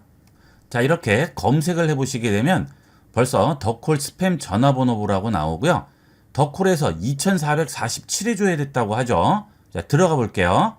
자, 여기 보시면 보험 광고라고 나오죠. 자, 광고 전화라고 벌써 스팸 등록이 되어 있네요. 자, 이렇게 번호가 약간 의심스러울 경우에는 일단 받지 마시고 네이버에서 바로 한번 검색을 해보신 다음 받으시는 게 안전하게 이용을 하는 방법이 되겠습니다. 자, 그 다음 이런 전화가 왔을 경우에는 차단을 해주시는 게 좋겠죠. 자, 해당 전화번호 터치합니다. 그리고 우측에 보시면 I 버튼이 나오는데요. 이 I 버튼 누릅니다. 그러면 아래쪽 메뉴에 차단이라고 있죠. 차단 눌러줍니다. 그러면 이 번호의 전화 또는 메시지를 더 이상 받지 않는다고 하죠. 차단하겠습니다. 그러면 이렇게 금지 표시가 나오게 되고요. 그 다음 우측에 더보기 버튼을 누르시면 스팸 번호로 신고를 할 수도 있죠. 그 다음 최근 통화 목록으로 다시 돌아가 볼게요. 그러면 전화기 모양 옆에 이렇게 금지 표시가 나오게 됩니다. 자, 이런 식으로 스팸이나 피싱 전화를 그때그때 차단을 해주시다 보면 한두 달 정도만 지나도 지금까지 여러분이 봤던 스팸이나 피싱 전화를 현저하게 줄일 수가 있습니다. 요즘 피싱 전화로 인해서 많은 피해를 보고 있는데요. 업무상 어쩔 수 없이 전화를 받아야 할 경우에는 모르겠지만 그렇지 않다면 꼭 이런 식으로 한번 확인을 하고 통화를 하셔야 되겠습니다. 그 다음 대표적인 피싱 전화가 검찰청 사칭에서 오는 피싱 전화죠. 절대 검찰청이나 공공기관에서는 전화로 문제를 해결하지 않습니다. 반드시 공문을 보내게 되어 있죠. 혹시나 의심스러울 경우에는 걸려온 곳에 전화번호를 문의하신 다음 확인해 보셔야 되겠습니다. 요즘 피싱 전화가 기승이라고 하고요. 피해보는 분들도 많이 늘었다고 합니다. 꼭 이런 식으로 차단하고 확인하고 이용하도록 하세요. 자, 그 다음은 녹음 기능이죠. 예전에는 업무상 녹음을 하는 경우가 많았지만 요즘은 혹시 모를 상황에 대비해서 증거 자료를 확보하기 위해서 녹음을 하는 경우도 많은데요. 일단 전화를 해보도록 하겠습니다. 자, 이렇게 전화가 왔죠. 자, 통화를 해보도록 하겠습니다. 자, 이렇게 통화 화면으로 들어오게 되면 여기에 녹음 버튼이 나오죠. 이 녹음 버튼을 눌러서 지금 통화를 녹음을 할 수 있습니다. 자, 그런데 이것은 매번 통화할 때마다 녹음을 해야 돼서 깜빡하고 잊어버리는 경우도 있고 매번 눌러야 되니까 번거롭죠. 아예 통화되는 순간부터 녹음이 되게 설정을 하시면 훨씬 편리하게 이용할 수 있겠죠. 자, 우측 상단 점 3개 버튼 누르시고 설정으로 들어갑니다. 그 다음 통화 녹음으로 들어갑니다. 여기서 통화 자동 녹음에 체크를 해주시게 되면 그 다음부터는 통화가 시작되는 순간부터 자동으로 녹음이 되게 되죠. 자, 일일이 따로 버튼을 누를 필요 없이 통화할 때마다 매번 자동으로 녹음이 되게 됩니다. 그리고 그 녹음한 내용은 녹음한 통화에 들어가서 지금까지 녹음된 통화 내용들을 전부 확인할 수가 있습니다. 자, 그 다음 녹음한 통화가 많을 경우에는 용량이 많이 차지하겠죠. 자, 그럴 경우 오래된 통화 녹음 파일 삭제해서 오래된 통화 녹음 파일들을 전부 삭제를 해줄 수가 있습니다. 언제 어떤 일이 닥칠지 모르니까 이렇게 통화 녹음을 해두시면 좀 더 안심하고 이용을 할 수가 있겠죠. 자, 그 다음 전화기 앱을 열고 들어오시면 키패드나 최근 기록이 있는데요. 여기서 상단에 있는 돋보기 버튼을 이용을 해서 통화한 목록을 검색할 수가 있습니다. 돋보기 버튼을 누르시고요. 번호를 검색하셔도 되고 연락처에 있는 사람과 통화를 했을 경우 그 연락처도 여기서 다 검색이 됩니다. 자, 010에서 01만 쳐도 01로 시작한 번호가 전부 검색이 되죠. 자, 이렇게 앞번호 두 자리만 쳤는데도 관련된 통화가 전부 나오게 되죠. 저는 강의용 스마트폰이라서 통화 내역이 많지 않지만 여러분들은 일상에서 통화를 하시다 보면 통화한 내역이 굉장히 많을 텐데요. 자, 그때 예전에 통화했던 전화번호를 찾아야 하거나 할 경우 기억이 가물가물해서 찾기 어렵습니다. 일일이 전부 날짜별로 찾으시는데요. 그럴 필요 없이 번호나 또는 연락처만 입력을 해서 간단히 찾을 수가 있고요. 언제 통화했는지 그 기록도 전부 볼 수가 있겠죠. 예전에 통화한 내용들은 이런 식으로 검색 버튼을 활용해 보도록 하세요. 자, 그 다음 통화 바로 가기인데요. 그 기능은 전화기 앱에서 하지 않고 연락처 앱에서 하게 됩니다. 자, 그러면 연락처 앱을 또 찾아야 되니까 그럴 필요 없이 홈 화면에서 터치하고 기다립니다. 그러면 위젯 설정할 수 있는 창이 나옵니다. 위젯 들어가시고요. 여기서 아래쪽으로 내려가시면 연락처 위젯을 찾을 수가 있습니다. 옆에 있는 화살표를 누르시게 되면 다이렉트 전화 또는 다이렉트 영상통화라고 있죠. 자, 다이렉트 전화 선택해 볼게요. 추가합니다. 그 다음 연락처를 선택을 해주세요. 그러면 이렇게 해당 연락처가 바로 홈 화면에 나오게 되죠. 자, 이제 이 연락처와 통화를 할 때는 전화 앱 실행하고 해당 연락처를 누르고 하실 필요 없이 여기 있는 바로가기 배지만 한번 터치해 주시면 바로 통화가 되게 됩니다. 간단하게 통화할 수가 있겠죠. 자주 통화하는 연락처들은 이렇게 꺼내놓고 이용을 하시면 훨씬 빠르고 편리하게 이용을 할 수 있습니다. 이렇게 해서 이번 시간은 전화기 앱의 편리한 기능을 활용하는 방법에 대해서 알아봤습니다. 스마트폰 이용 시에 필수적인 부분이 와이파이 기능이죠. 이번 시간은 와이파이를 제대로 활용하는 방법을 자세히 알아보도록 하겠습니다. 설정 들어갑니다. 그 다음 연결 들어갑니다. 그러면 와이파이가 나오게 되는데요. 우측에 있는 체크 버튼을 누르시면 와이파이를 끄거나 켤 수가 있고요. 좌측에 있는 와이파이 글자를 터치하게 되면 와이파이 설정 화면으로 들어오게 됩니다. 여기서 내 주위에 있는 다양한 와이파이 네트워크들을 확인할 수 있는데요. 내가 사용하는 공유기를 이용할 경우에는 해당 공유기 터치하시고 공유기 비번을 입력하시면 네트워크로 접속을 하게 되겠죠. 자, 그때 자동으로 다시 연결해 체크가 돼 있어야 되겠죠. 자, 그래야 외부에서 데이터 통신을 이용하다가 집에 들어오게 되면 자동으로 내 와이파이로 연결이 되게 되겠죠. 자, 그 다음은 현재 내가 연결된 와이파이 비번을 모르시는 경우가 많은데요. 지금 연결되어 있는 와이파이 우측에 있는 톱니바퀴 설정 버튼을 누르시게 되면 비밀번호가 나오게 되죠. 자, 지금은 가려져 있는데요. 그 우측에서 눈 모양 버튼을 누르시게 되면 원래 비번이 나오게 됩니다. 자, 이렇게 비밀번호를 확인할 수 있고요. 다른 사람이 집에 방문을 했을 때 와이파이 비번을 알려줘야 되는데, 자, 그때 이런 식으로 알려주게 되면 상대방도 또 일일이 입력을 해야 되고 복잡하죠. 그럴 때는 아래쪽에 있는 QR코드를 이용을 해서 내 공유기에 간단하게 접근하게 할 수 있습니다. 자, QR코드 누릅니다. 그러면 현재 내 공유기에 따로 비번을 입력할 필요 없이 이 QR코드를 이용을 해서 간단하게 접근할 수 있습니다. 자, 공유 버튼을 누르시고 공유할 사람에게 전달하시면 되겠죠. 자, 카카오톡을 이용을 해서 공유하실 수도 있고요. 문자라든지 또는 퀵쉐어 같은 것들을 이용을 해서 공유하시면 되겠습니다. 아니면 이 QR코드를 내 갤러리에 이미지로 저장할 수도 있겠죠. 자, 편리한 방법으로 상대편에게 이 QR코드를 전달하시면 되겠습니다. 자, 그러면 상대편에게 받은 QR코드로 공유기에 접근해 보도록 하겠습니다. 자, 와이파이로 들어오신 다음 우측에 있는 QR코드 버튼 누릅니다. 그리고 직접 QR코드를 찍으셔도 되고요. 스마트폰에 저장되어 있는 QR코드를 불러오셔도 됩니다. 자, 여기서 갤러리 버튼 누르시면 QR코드를 바로 확인할 수 있죠. 자, QR코드 선택합니다. 완료합니다. 그러면 이 QR코드를 이용을 해서 바로 공유기에 접근할 수 있습니다. 바로 연결됐죠? 일일이 비번을 입력하는 것보다 훨씬 간편하게 이용할 수 있겠습니다. 자, 그 다음 우측 상단 점 3개 버튼 누르시고 인텔리전트 와이파이로 들어갑니다. 이 인텔리전트 와이파이는 원 UI 버전에 따라서 바깥에 나와 있는 경우도 있고요. 지금 저같이 점 3개 버튼을 누르고 들어가셔서 찾으실 수도 있습니다. 인텔리전트 와이파이 들어갑니다. 그러면 와이파이를 이용하기 위한 편리한 설정을 해줄 수가 있습니다. 모바일 데이터로 전환해 체크를 해주시게 되면 와이파이 연결이 원활하지 않을 경우에 자동적으로 모바일 데이터로 전환이 되게 됩니다. 그것이 싫으실 경우에는 이 부분은 끄고 이용을 하셔야 되겠죠. 당연히 모바일 데이터로 전환이 되게 되면 데이터 통신 비용은 따로 추가가 됩니다. 자, 그 다음은 현재 연결된 네트워크보다 빠르거나 안정적인 와이파이로 자동 전환된다고 하죠.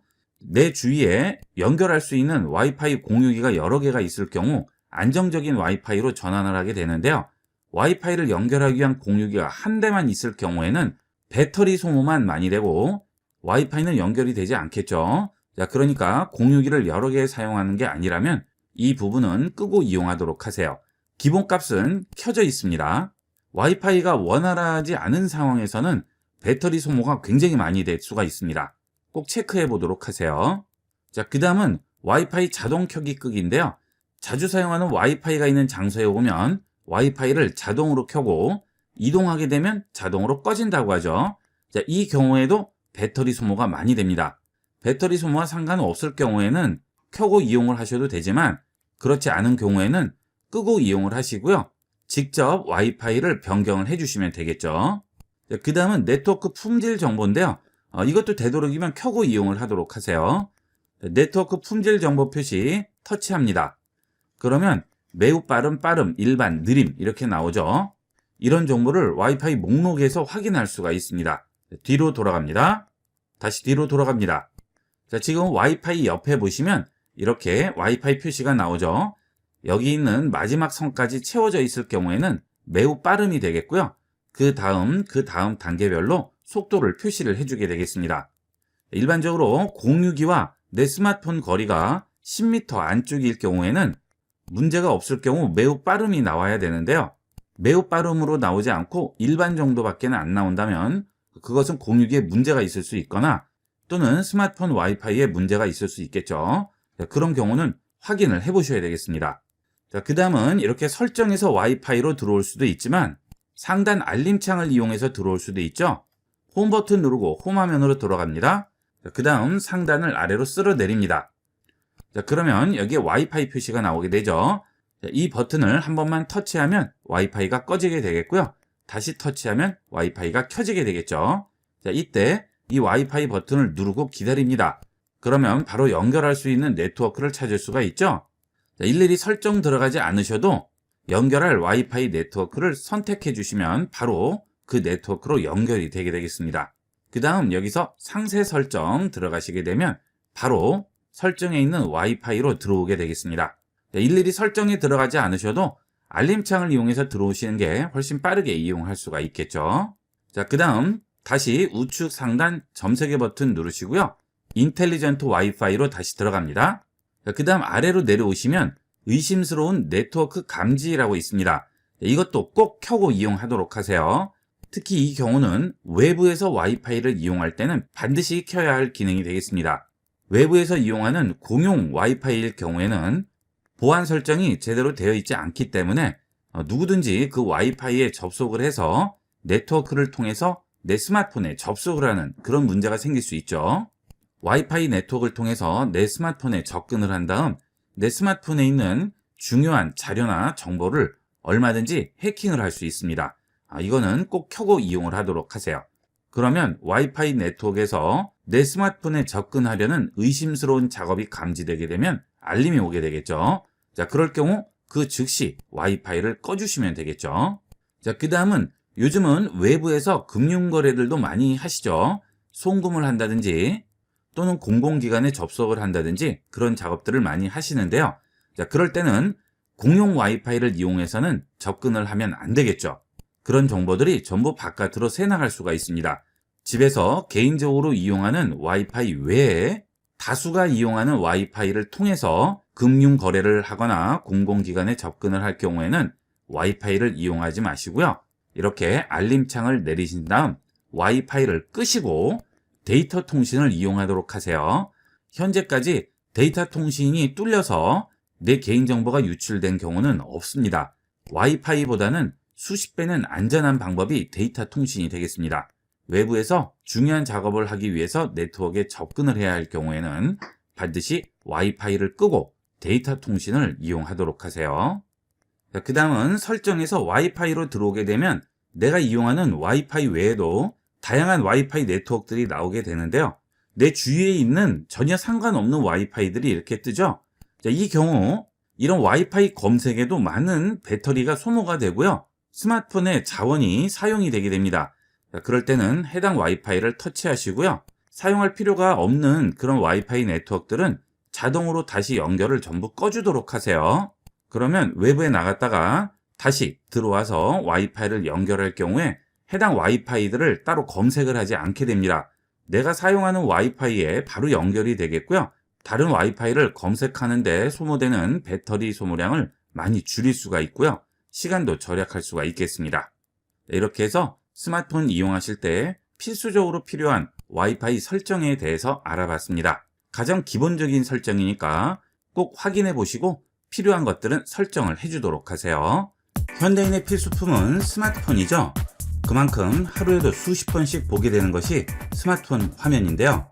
항상 새로운 기분으로 이용할 수 있는 스마트폰 배경 화면을 설정하는 방법을 알아보겠습니다. 설정으로 들어갑니다. 그 다음 배경 화면 및 스타일로 들어가세요. 그러면 현재 배경 화면을 내가 찍은 사진이나 내가 좋아하는 사진으로 바꿔줄 수가 있습니다. 왼쪽이 잠금 화면이고요. 오른쪽이 홈 화면이 되겠죠. 자, 잠금 화면 터치합니다. 그러면 잠금 화면 샘플이 나오게 되고요. 지금 현재 배경 화면 상태에서 내가 원하는 컬러로 바꾼다든지 또는 내가 원하는 이미지로 배경 화면을 바꿀 수 있습니다. 자, 컬러 지정부터 보도록 할까요? 아래쪽에 보면 색상이라고 나오죠. 색상 선택합니다. 그러면 여기서 원하는 색상을 선택할 수가 있죠. 자, 지금 선택되어 있는 색상에 투명도가 적용된 상태예요. 원래는 이렇게 원색인데요. 투명도를 적용해서 약간 흐리게 만들어졌죠. 그 다음 다른 컬러도 지정을 할 수가 있죠. 이렇게 해서 100%로 줄 수도 있고요. 너무 진할 경우에 약간 흐리게 만들어 줄 수도 있습니다. 자, 이런 식으로 배경화면 컬러를 지정을 해줄 수 있습니다. 그 다음은 단색조가 좀 심심하다고 하실 경우에는 색상 옆에 있는 스타일 버튼을 누르시면 여러 가지 스타일로 적용을 할 수 있습니다. 자, 이것은 색상을 지정한 상태에서 스타일을 지정하는 거예요. 이렇게 그라데이션을 지정을 할 수도 있고요. 아니면 이런 식으로 이미지화된 모양을 지정할 수도 있죠. 여러 가지가 있죠. 이렇게만 지정을 해주셔도 훨씬 색다른 배경화면을 만들 수가 있습니다. 그 다음은 지금 잠금 화면 상태죠. 여기 잠금 화면 상태에 있는 여러 가지 요소들을 바꿔줄 수도 있습니다. 잠금 화면에서 좌측을 보시면 전화기 모양이 있고요. 우측에 보시면 카메라 모양이 있죠. 스마트폰을 일정 시간 그냥 두게 되면 잠금 화면 상태로 넘어가죠. 내가 원하는 기능을 실행하기 위해서 스마트폰에 비번이 걸려 있을 경우 비번을 풀고 홈 화면으로 들어가야 되는데 그럴 필요 없이 내가 지정한 기능들은 잠금 화면 상태에서도 이용할 수 있습니다. 여기 있는 전화기 버튼 누르시면 계산기라든지 음성 녹음, 손전 등 여러 가지 기능들이 나와 있죠. 이런 기능들을 설정을 해주시게 되면 꼭 스마트폰 잠금을 풀지 않더라도 바로 이용할 수 있습니다. 예를 들어서 카카오톡을 지정을 했어요. 자, 그러면 잠금 화면 상태에서 홈 화면으로 들어가지 않고 바로 카톡을 실행할 수가 있죠. 자, 그 다음 여기에 카메라를 지정하면 갑자기 급하게 사진을 찍어야 할 경우가 있죠. 자, 그럴 경우에 잠금 화면 풀고 홈 화면 들어가서 카메라 실행하는 과정들을 전부 없애고 바로 카메라를 실행할 수 있죠. 자, 이렇게 잠금 화면 상태에서 실행한 랩을 선택을 했습니다. 완료하겠습니다. 자, 이제 잠금 화면 상태에서 이 두 가지 기능을 시행할 수 있죠. 스마트폰을 잠금 화면으로 만들겠습니다. 자, 그 다음 화면을 터치합니다. 그러면 카톡과 카메라가 나오죠. 자, 카톡을 실행해 볼까요? 카톡을 터치해서 드래그 합니다. 그러면 바로 카톡이 실행되죠. 잠금 화면을 풀 필요 없이 잠금 화면 상태에서 바로 카톡을 실행할 수 있습니다. 자, 그 다음 카메라 터치해서 드래그 합니다. 그러면 바로 카메라 앱 실행이 되겠죠. 자, 이런 식으로 잠금을 풀 필요 없이 바로 사용할 수 있는 앱들을 지정할 수 있습니다. 자, 다시 설정에 있는 배경화면에서 잠금화면 터치합니다. 그 다음은 시계와 날짜를 내가 원하는 스타일로 바꿔줄 수 있습니다. 여기 있는 시계 선택합니다. 자, 그러면 아래쪽에 여러 가지 형태가 나오죠. 자, 이 중에서 원하는 형태로 바꿔주시면 돼요. 그리고 시간이 잘 보이지 않을 경우에는 시간을 표시하는 글씨 컬러를 바꿔줄 수도 있죠. 자, 이런 식으로 원하는 컬러로 지정을 할 수가 있습니다. 자, 그리고 아날로그 시계로 바꿔줄 수도 있고요. 여러 가지 형태로 바꿔줄 수 있죠. 자, 그 다음은 시간과 날짜를 표시하는 글꼴도 바꿔줄 수가 있죠. 아래쪽에 여러 가지 글꼴들이 나오게 되죠. 선택을 여러 가지로 해보시고요. 본인 눈에 더 잘 띄는 폰트로 선택을 해주시면 되겠습니다. 그리고 이렇게 시간 박스를 터치하게 되면 조절점이 나오죠. 여기는 조절점을 잡고 크기를 키울 수도 있습니다. 물론 무한정 키울 수는 없고요. 어느 정도는 조절이 가능하죠. 글씨가 너무 작아서 잘 안 보이실 경우에는 최대한 키워주시면 좀 더 시원하게 보실 수가 있겠죠. 그리고 아래쪽에 보면 연락처 정보가 있는데요. 휴대폰을 분실했을 경우에 습득한 사람이 나에게 연락을 할 수가 있겠죠. 자, 그럴 때 비상 연락처를 여기에 지정을 해두시면 휴대폰을 습득한 사람이 바로 전화해서 휴대폰을 찾아줄 수가 있겠습니다. 연락처 정보 누르시고 연락 가능한 지인 전화번호라든지 회사나 집 전화번호를 입력을 해두시면 혹시나 휴대폰을 분실할 때 대비할 수가 있겠습니다. 자, 그 다음은 이번에는 잠금 화면의 배경을 바꿔주도록 하겠습니다. 자, 지금은 여기는 색상을 이용해서 단색으로만 바꿔줬죠. 자, 좌측 상단에 있는 배경 화면을 누릅니다. 그러면 여러 가지 이미지들로 잠금 화면을 지정할 수 있습니다. 추천에 나오는 것은 갤럭시에서 제공하는 잠금 화면용 이미지고요. 자, 그 아래에 보시면 갤러리가 나오죠. 내 스마트폰에 있는 사진을 이용을 해서 잠금 화면을 지정을 할 수도 있습니다. 자, 여러분이 찍어 놨던 사진들이 있을 경우 잠금 화면으로 지정을 하시면 훨씬 새로운 기분으로 이용을 할 수가 있겠죠. 자, 제가 찍었던 사진 하나 선택을 해볼까요? 자, 이런 사진을 선택했습니다. 완료합니다. 그러면 이제 잠금하면은 이 사진이 나오게 되겠죠. 자, 이왕이면 본인이 찍어놨던 사진을 이용하시면 훨씬 더 새로운 기분으로 이용할 수가 있겠죠. 어느 스마트폰 화면에서나 볼 수 있는 흔한 이미지 말고요. 본인이 찍어놓으신 이런 이미지들로 멋지게 스마트폰을 꾸며보도록 하세요. 자, 그 다음에 이렇게 이미지를 얹으면 아래쪽에 있는 필터에서 여러 가지 필터도 적용할 수가 있네요. 다양한 필터로 좀 더 변화를 줄 수 있습니다. 자, 다시 배경화면 들어갑니다. 자, 그 다음은 그래픽이라고 있죠? 이 그래픽은 갤럭시에서 제공하는 여러 가지 그래픽 이미지들이 되겠습니다. 단순한 화면이 좋으신 분들은 이런 이미지로 잠금 화면을 설정하셔도 되겠죠? 이걸 설정해 볼까요? 그러면 이렇게 바뀌게 되겠습니다. 자, 그 다음은 그 아래쪽에 색상도 지정을 할 수 있죠? 갤럭시에서 제공하는 기본 색상들인데요. 이 중에서 골라서 이용할 수도 있고요. 자, 그 아래에 더 보시면 배경화면 서비스라고 있습니다. 이걸 꼭 이용해 보도록 하세요. 배경화면 서비스에 있는 화살표 누릅니다. 지금은 내가 지정한 이미지가 잠금화면 배경화면으로 나오죠. 자, 그런데 다이나믹 잠금화면을 설정하게 되면 갤럭시에서 다양한 잠금화면들을 무료로 제공을 하게 됩니다. 자, 다이나믹 잠금화면 설정할게요. 자, 그 다음 우측에 있는 톱니바퀴 설정 누릅니다. 그러면 다양한 카테고리별로 여러 가지 사진들이 나오게 됩니다. 자, 이 이미지들을 다운로드 받아두시면 이 카테고리에 있는 사진들이 잠금화면으로 들어갈 때마다 매번 바뀌게 됩니다. 항상 새로운 기분으로 이용할 수가 있겠죠. 자, 동물을 한번 다운로드 받아볼까요? 다운로드 합니다. 자, 이 잠금화면은 2주마다 업데이트가 되기 때문에 사진이 계속 바뀌게 돼요. 자, 잠금화면에 적용을 했죠. 자, 잠금화면 상태로 들어가 볼게요. 자, 이번에는 이렇게 새 모양이 나왔죠. 자, 다시 열어볼게요. 자, 이번에는 또 바뀌었습니다.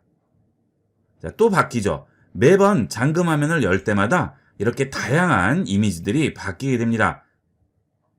퀄리티도 아주 높고 해상도도 좋은 사진들이 계속 나오게 돼요. 하지만 이것은 잠금 화면에만 설정이 됩니다. 홈 화면에는 설정이 되지 않아요. 다이나믹 잠금 화면이 필요 없을 경우에는 설정 안함 하시면 되겠습니다. 자, 그 다음 우측은 홈 화면이죠. 홈 화면도 설정해 볼까요? 홈 화면 터치합니다. 그러면 홈 화면도 잠금 화면 같이 색상을 이용해서 내가 원하는 컬러를 지정을 할 수도 있고요. 배경 화면 들어가셔서 원하는 배경 화면을 똑같이 지정할 수 있습니다. 자, 추천은 갤럭시에서 제공하는 거고요. 갤러리는 내 스마트폰에 있는 사진을 이용을 하는 거죠. 홈 화면 같은 경우에는 내가 찍은 사진으로 배경 화면을 지정을 하시면 훨씬 의미 있게 이용할 수가 있겠죠. 자, 갤러리 우측에 있는 화살표 누릅니다. 그러면 갤러리에 있는 사진들이 모두 나오게 되죠. 여기서 내가 원하는 사진을 선택을 해주시면 되겠습니다. 사진이 너무 현란하면 홈 화면에 있는 앱들 구분이 잘 되지가 않기 때문에 좀 단순한 사진이 이용하기가 좋겠죠. 저는 하늘이 많이 찍혀 있는 이 사진으로 해볼까요? 그러면 이렇게 내가 찍은 사진으로 적용을 할 수가 있습니다. 이렇게 해서 갤러리에 있는 사진으로 자주 바꿔주시면 항상 새로운 기분으로 이용할 수가 있겠습니다. 휴대폰 구매할 때 배경화면으로 그대로 이용하지 마시고요. 배경화면은 멋지게 한번 찍어서 만들어 보도록 하세요. 그 다음은 컬러 팔레트가 있죠. 컬러 팔레트에 들어가시게 되면 앱이라든지 알림, 기본 아이콘들의 컬러를 내가 원하는 컬러로 바꿔줄 수가 있습니다. 여기 보시면 다양한 컬러들이 있죠. 자, 이런 형태로 바꿔줄 수 있어요. 이것도 바꿔주시면 스마트폰 화면을 볼 때 훨씬 새로운 기분으로 볼 수가 있습니다. 자, 보통은 기본 색상으로 되어 있죠. 자, 이것도 처음 샀을 때부터 그대로 이용을 하시는데요. 나에게 맞는 컬러로 바꿔주시면 훨씬 눈에 잘 띄게 이용을 할 수 있겠죠. 자, 이걸 선택하시면 이런 식으로 초록이 적용되는 모양을 볼 수 있고요. 그 다음 이렇게 적용하시면 이런 컬러로 적용이 되죠. 이 위에서 확인을 할 수가 있습니다. 한 번씩 적용을 시켜보시고 눈에 잘 띄는 컬러 테마로 이용을 하시면 되겠죠. 여기서 적용을 누르시면 적용이 되지만 적용 버튼을 누르지 않고 그냥 뒤로 가기로 하시면 적용이 되지 않고 다시 넘어가게 됩니다. 그 다음은 스마트폰 화면에 있는 모든 요소들을 좀 더 크게 만들어서 시원하게 볼 수 있는 방법을 보도록 하겠습니다. 자, 설정으로 들어가신 다음 디스플레이로 들어갑니다. 그리고 아래쪽으로 내려가시면 쉬운 사용 모드라고 있습니다. 여길 들어가세요. 자, 그러면 지금까지 보이던 스마트폰 화면 요소들이 전부 커지게 됩니다. 그러면서 작은 화면에 있는 내용들이 좀 더 보기 좋게 바뀌게 됩니다. 자, 쉬운 사용 모드 체크해 볼게요. 자, 그러면 일단 글씨부터 굵어지죠. 자, 그 다음 홈 화면 들어갑니다. 그러면 이렇게 앱 배지들이 전부 커지게 되면서 전체적으로 한눈에 보이게 되겠고요. 나머지도 전부 마찬가지가 되겠죠. 자, 그 다음 카톡 같은 것들을 실행해 볼까요? 그러면 키패드가 바뀌게 되죠. 쉬운 사용 모드로 하면 키패드가 대비되는 컬러로 바뀌어서 이것도 눈에 잘 띄게 됩니다. 특히나 연세 드신 분들 스마트폰들은 전부 이렇게 바꿔주시면 훨씬 편하게 이용하실 수가 있을 거예요. 이것은 개인차가 있기 때문에 한번 써보시고 마음에 드시면 많이 활용을 해보도록 하세요. 이렇게 해서 이번 시간은 스마트폰 배경화면 설정 방법에 대해서 알아봤습니다. 매일 보시는 스마트폰인데요. 좀 더 이쁘게 꾸며서 쾌적하게 이용해 보도록 하세요. 스마트폰 필수 기능 중에 빠질 수 없는 부분이 소리죠. 이번 시간은 스마트폰의 소리 설정에 대해 알아보겠습니다. 자, 설정으로 들어갑니다. 그 다음 소리 및 진동으로 들어갑니다. 여기 들어오시게 되면 전화벨이 울릴 때 진동도 함께 울릴지 소리만 울릴지 지정을 해줄 수 있죠. 전화벨이 울릴 때 진동도 울림에 체크를 해주시게 되면 벨소리와 진동이 같이 울리게 되고요. 여기서 진동을 선택하게 되면 소리는 나지 않고 진동만 울리게 됩니다. 그 다음 무음을 이용을 할 수도 있겠죠. 무음을 선택하게 되면 일정 시간 동안만 무음으로 할 수도 있습니다. 회의 같은 걸 하실 경우에는 소리가 나면 안 되니까 그럴 때는 무음을 체크해 주시고요. 무음 시간을 지정해 주시면 해당 시간 동안은 벨소리와 진동이 나지 않고 무음이 되게 됩니다. 필요에 따라서 이용하시면 되겠습니다. 그 다음은 전화가 왔을 때 벨소리를 지정할 수 있죠. 이 벨소리를 선택하게 되면 갤럭시 스마트폰에서 지원하는 기본 벨소리들이 나오게 됩니다. 이 벨소리 중에 원하는 벨소리 선택을 하시면 되겠고요. 이 외에 내가 원하는 벨소리를 지정을 할 수도 있죠. 우측 상단에 있는 플러스 버튼을 누르시면 내 스마트폰에 저장되어 있는 소리를 벨소리로 지정을 할 수 있습니다. 내 스마트폰에 있는 사운드 중에 원하는 사운드를 선택하게 되면 이렇게 사운드를 들어볼 수가 있고요. 이 사운드를 벨소리로 지정을 하게 됩니다. 완료 누르시게 되면 지금 이 사운드가 벨소리로 지정이 되겠죠. 자, 그런데 보통 음악이 나올 때 앞쪽은 소리가 작거나 전주 부분이 있기 때문에 소리가 잘 들리지 않을 수가 있죠. 자, 그럴 때는 여기 있는 선택한 하이라이트만 재생에 체크를 해주시게 되면 전체 음악 중에서 하이라이트 부분만 벨소리로 알아서 지정을 해주게 됩니다. 우리가 일일이 하이라이트 부분만 선택할 필요 없이 스마트폰에서 알아서 하이라이트 부분만 지정을 하게 됩니다. 이렇게 이용하시면 훨씬 편리하게 이용을 할 수가 있겠습니다. 여기서 완료를 누르지 않고 뒤로 가기 버튼을 누르시면 당연히 벨소리는 지정이 되지 않겠죠. 자, 그 다음 이렇게 벨소리를 지정을 하실 때 내가 원하는 소리를 녹음을 해서 지정을 할 수도 있죠.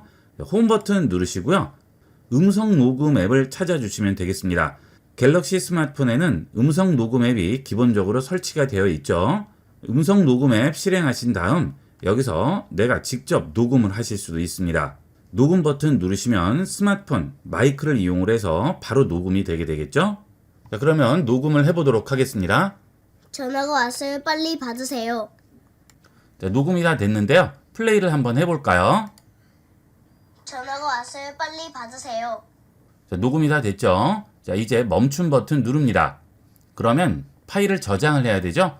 벨소리라고 입력을 하고 저장을 해보도록 하겠습니다. 저장합니다.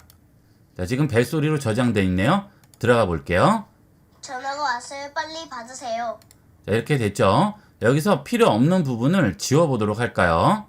자, 우측 상단에 있는 연필 버튼 누릅니다. 그러면 구역 설정을 해주는 바가 나오게 되죠. 자, 이 바를 움직여서 음성이 나오는 구간까지만 선택을 해주시면 되겠습니다. 자, 이 구간부터 이 구간까지죠. 자, 이렇게 선택을 했습니다. 그 다음 가위 버튼 누르시면 선택한 영역을 삭제할지 선택되지 않은 영역을 삭제할지 물어보죠. 현재 이 구간이 선택되어 있기 때문에 이 구간은 그대로 놔두고 선택되지 않은 나머지 구간을 잘라내야지만 이 구간만 남아있게 되겠죠. 자, 선택한 영역이 아니고요. 선택되지 않은 영역을 삭제합니다. 그러면 원하는 부분만 남길 수가 있죠. 저장하겠습니다.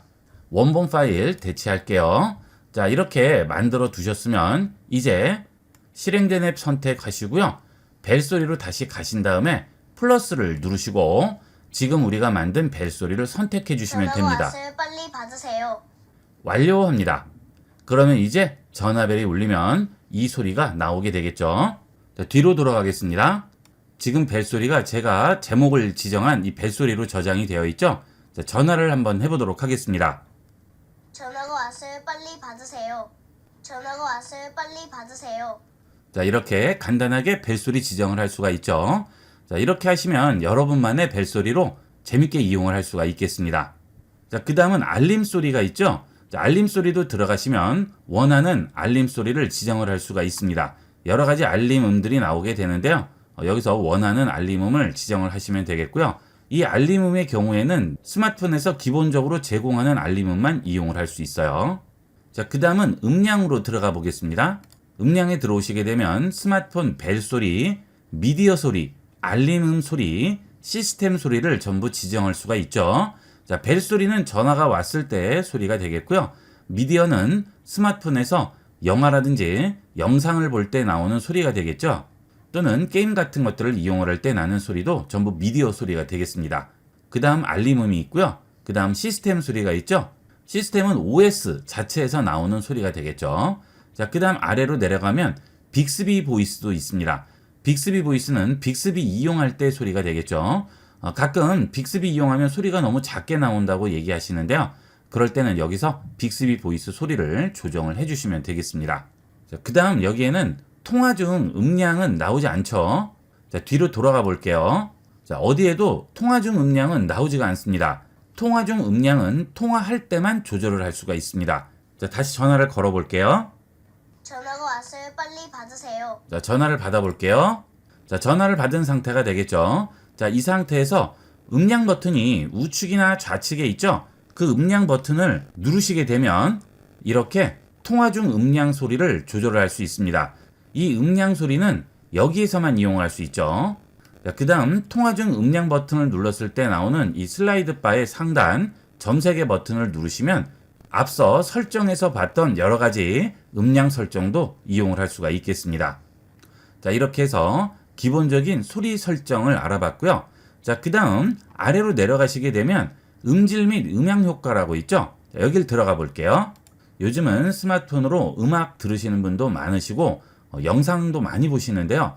그럴 때 좀 더 좋은 소리로 들으시면 음악이나 영상 감상할 때 많은 도움이 되겠죠. 일단 돌비 애트모스는 켜고 이용하도록 하세요. 이 돌비 애트모스 같은 경우에는 이어폰을 꼈을 때 효과를 볼 수가 있죠. 자, 들어가 보시게 되면 영화, 음악, 음성이 있는데요. 각각에 맞는 최적의 소리를 들려주게 됩니다. 자동으로 놓으시게 되면 스마트폰에서 알아서 설정을 해주는 게 되겠고요. 자, 가끔 자동 설정이 제대로 되지 않는 경우가 있는데요. 그럴 때는 직접 체크해서 이용하시면 확실한 음향 차이를 느낄 수가 있습니다. 특히나 영화를 보시거나 음악 같은 걸 들으실 경우에는 많은 차이를 느낄 수 있습니다. 꼭 한번 이용을 해보시고요. 그 다음 음성도 훨씬 또렷하게 들리죠. 음악 들을 때, 영화 볼 때, 통화할 때 별다른 차이가 느껴지지 않으시는 분들은 자동으로 놓지 마시고요. 직접 바꿔서 한번 들어보도록 하세요. 자, 그 다음 스마트폰으로 게임 하시는 분들은 게임용 돌비 애트모스를 이용하면 훨씬 더 효과를 볼 수가 있습니다. 저음 같은 것들이 더 살아나서 효과를 극대화시킬 수가 있겠습니다. 자, 그 다음은 음질 최적화인데요. 이건 꼭 이용을 하도록 하세요. 보통 나이대에 따라서 들을 수 없는 주파수가 있죠. 그러다 보니까 영상이나 음악을 들을 경우에 듣지 못하고 놓쳐버리는 음들이 많습니다. 내 나이대에 맞는 음질을 선택을 해주시면 지금까지와는 다른 음질을 느낄 수가 있어요. 기본적인 설정은 여기서 해주시면 되겠고요. 사람마다 다를 수가 있기 때문에 그럴 경우에는 최적화된 음질 찾기를 이용을 해서 나에게 맞는 음질을 찾아주시면 되겠습니다. 여기서 플러스를 누르시게 되면 듣기 테스트를 통해서 내 귀에 최적화된 음질을 만들어주게 됩니다. 자, 이게 제일 좋겠죠. 시간이 있으신 분들은 조용한 곳에 가셔서 이어폰을 착용하시고요. 듣기 테스트를 통해서 나에게 맞는 최적화된 음질을 꼭 찾아보도록 하세요. 그 다음은 앱소리 분리 재생이라고 있는데요. 여러분들이 스마트폰을 이용을 하실 때 영화를 보시거나 음악을 들으실 때 스마트폰 스피커로 들으시면 한계가 있죠. 요즘은 블루투스 스피커들도 많이 가지고 계시기 때문에 앱소리 분리 재생을 이용을 해서 스피커를 연결하게 되면 훨씬 현장감 있는 소리로 감상을 할 수가 있겠죠. 보통 스마트폰과 스피커를 잘 연결을 안 하시는데요. 그 이유가 벨소리부터 스마트폰에서 나는 모든 소리가 전부 스피커로 나와서 당황하는 경우가 있으시죠. 그래서 잘 이용을 안 하시는데요. 이 앱 소리 분리 재생을 이용하면 내가 선택한 앱에서만 소리를 분리시킬 수가 있습니다. 자, 앱 소리 분리 재생 들어갑니다. 여기서 지금 켜기 선택하시고요. 선택합니다. 그러면 어떤 기기에서 소리를 재생할지 물어보죠. 자, 저는 블루투스 기기로 선택을 해볼게요. 자, 그리고 뒤로 돌아갑니다. 그 다음 애플리케이션을 선택을 해줍니다. 애플리케이션 들어가셔서 어떤 앱에서 소리를 재생할지를 선택해 주는 거죠. 여기서 유튜브에 체크를 해주시게 되면 앞으로는 유튜브에서 나는 소리는 연결되어 있는 블루투스 스피커에서 소리가 나게 됩니다. 그 외에는 블루투스 스피커로 소리가 나지 않죠. 벨소리가 난다거나 또는 통화를 하신다거나 알림 소리 이런 것들은 전부 원래대로 스마트폰에서 나게 됩니다. 선택한 앱에서만 스피커로 소리가 나게 되겠죠. 자, 지금 유튜브로 설정이 되어 있는데요. 유튜브 외에 다른 앱을 설정을 할 경우에는 앱 추가를 하신 다음 여러분 스마트폰에 설치되어 있는 앱 중에서 원하는 앱을 선택을 해주시면 되겠습니다. 요즘 또 라디오들 많이 들으시는데요. 스마트폰에서 라디오를 들으실 때도 이런 식으로 선택을 해주시면 스마트폰 라디오에서 나는 소리는 전부 블루투스 스피커로 나오게 되겠죠. 자, 그러면 블루투스를 연결을 해보도록 할까요? 자, 스마트폰 상단 터치해서 아래로 내립니다. 자, 그 다음 블루투스 버튼 누르고 기다립니다. 그러면 여기에 스피커가 뜨게 될 거예요. 지금 여기에 블루투스 스피커가 뜨지 않을 경우에는 상세 설정 눌러줍니다. 그 다음 찾아보시면 연결 가능한 기기에 블루투스 스피커가 뜰 거예요. 자, 지금 여기에 떴네요. 자, 선택합니다. 등록할지 물어보죠? 등록합니다. 블루투스 연결이 되었습니다. 자, 이렇게 스피커를 블루투스로 연결한 상태에서 앱소리 분리 재생으로 다시 들어왔는데요. 자, 여기서 지금 켜기를 누릅니다. 선택합니다. 그 다음 유튜브를 터치해 주시게 되면 이렇게 주 오디오 출력이라고 해서 나오게 되죠. 자, 이제 유튜브에서 나오는 소리는 전부 스피커에서 나오게 됩니다. 물론 일반 전화를 했을 때 벨소리라든지 그 외의 소리는 그대로 휴대폰에서 나게 되겠죠. 이렇게 해서 좀 더 스마트폰을 제대로 활용할 수가 있겠습니다. 소리 설정만 제대로 하셔도 여러분 스마트폰을 오디오 같이 활용할 수도 있고요. 좀 더 편리하게 이용을 할 수가 있겠습니다.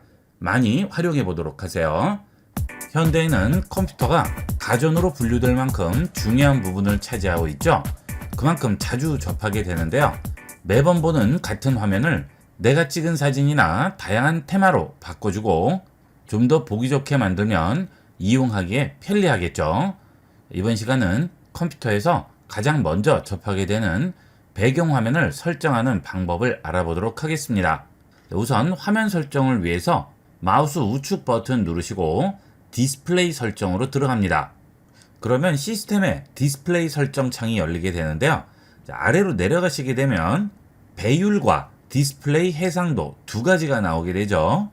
여러분들이 화면을 보실 때 글씨가 잘 안 보인다거나 또는 아이콘이 잘 안 보이거나 할 때 주로 해상도를 많이 조절을 하시는데요. 반드시 디스플레이 해상도는 권장을 주도록 하시고요.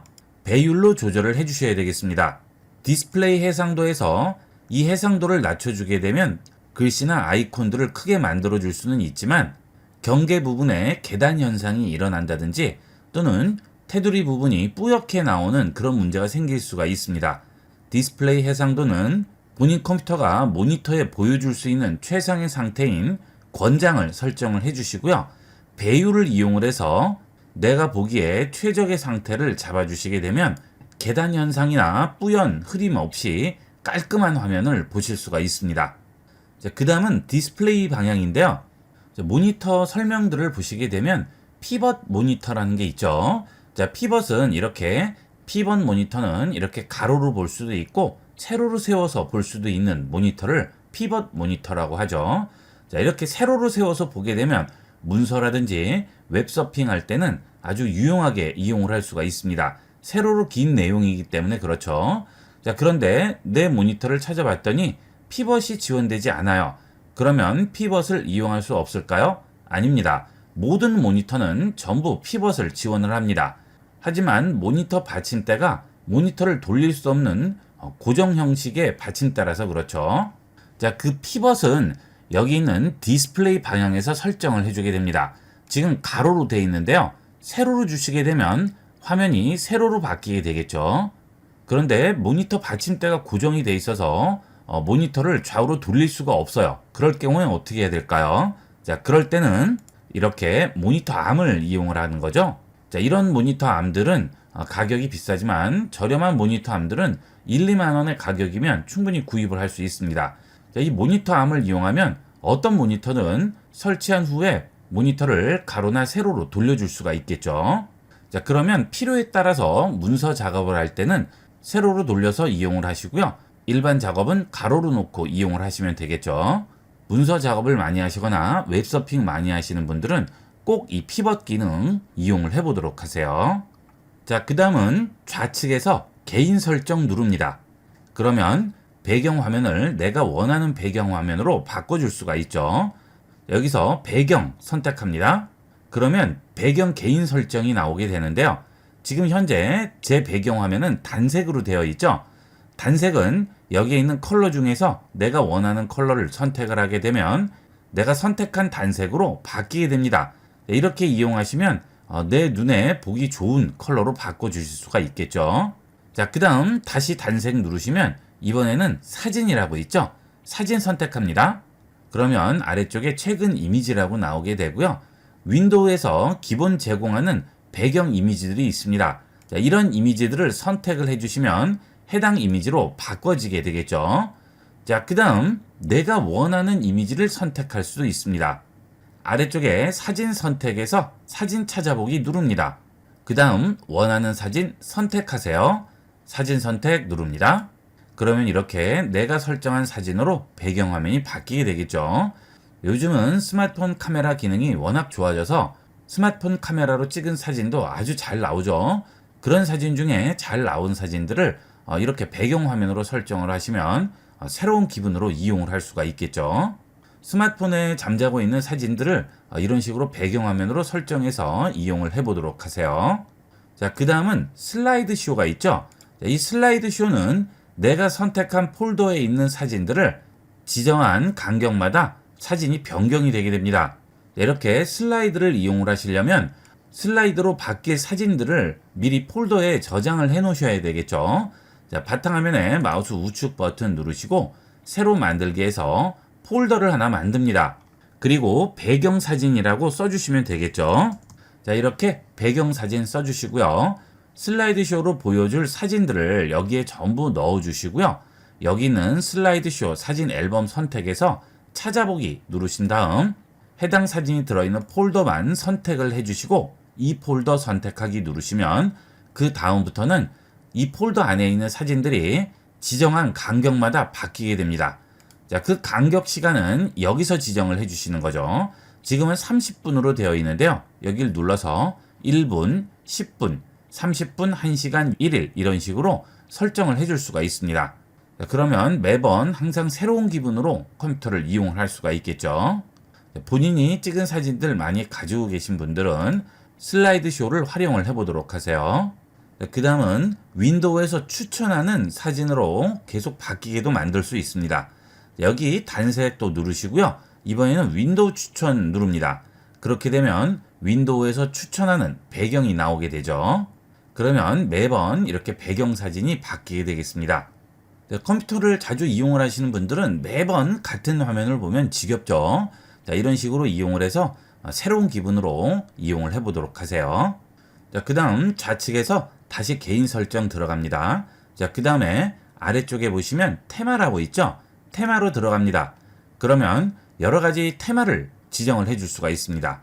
이렇게 배경은 흐린 파랑이고요. 안에 있는 이 이미지는 진한 파랑이죠. 그러면 앞으로 열리는 창 같은 경우에는 전부 이런 테마의 컬러로 열리게 되겠죠. 배경 화면의 컬러에 따라서 다양한 테마들을 제공하니까 원하시는 테마를 선택해서 이용을 하시면 되겠습니다. 자, 그리고 테마에 들어오시게 되면 여기 마우스 커서라고 나오죠. 마우스 커서를 누르시면 마우스 커서도 여러 가지로 설정할 수가 있습니다. 자, 포인터 모양을 설정할 수 있죠. 여러 가지 포인터 모양이 나오죠.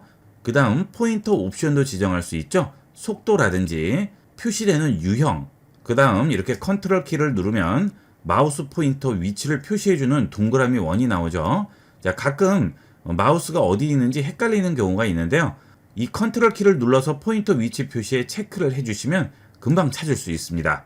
자, 그 다음 다시 개인 설정 들어오신 다음 아래쪽 내려가시면 잠금 화면이라고 있죠. 이 잠금 화면 들어가시게 되면 컴퓨터가 잠금 상태일 때 이 이미지도 내가 원하는 이미지로 설정을 해줄 수 있습니다. 자, 잠금 화면 개인 설정에서 현재 윈도우 추천으로 되어 있는데요. 이걸 사진으로 바꿔줍니다. 그리고 내가 원하는 사진을 똑같이 찾아보기를 이용을 해서 설정을 해주시게 되면 앞으로 잠금 화면에는 내가 원하는 사진이 나오게 되겠죠. 잠금 화면 같은 경우에는 본인이 찍은 사진을 설정을 해두시면 마치 전자액자 같이 이용을 할 수도 있겠죠. 그리고 배경화면 설정할 때와 똑같이 슬라이드 쇼도 지정을 해줄 수 있습니다. 이 잠금 화면을 슬라이드 쇼로 이용을 하게 되면 모니터를 전자액자 같이 활용할 수가 있어요. 전자액자를 모니터 사이즈로 구입하려면 굉장히 비쌀 텐데요. 이렇게 이용하면 아주 유용하게 활용할 수가 있겠습니다. 이렇게 해서 이번 시간은 하루에도 수십 번씩 보게 되는 화면 설정에 대해서 알아봤습니다.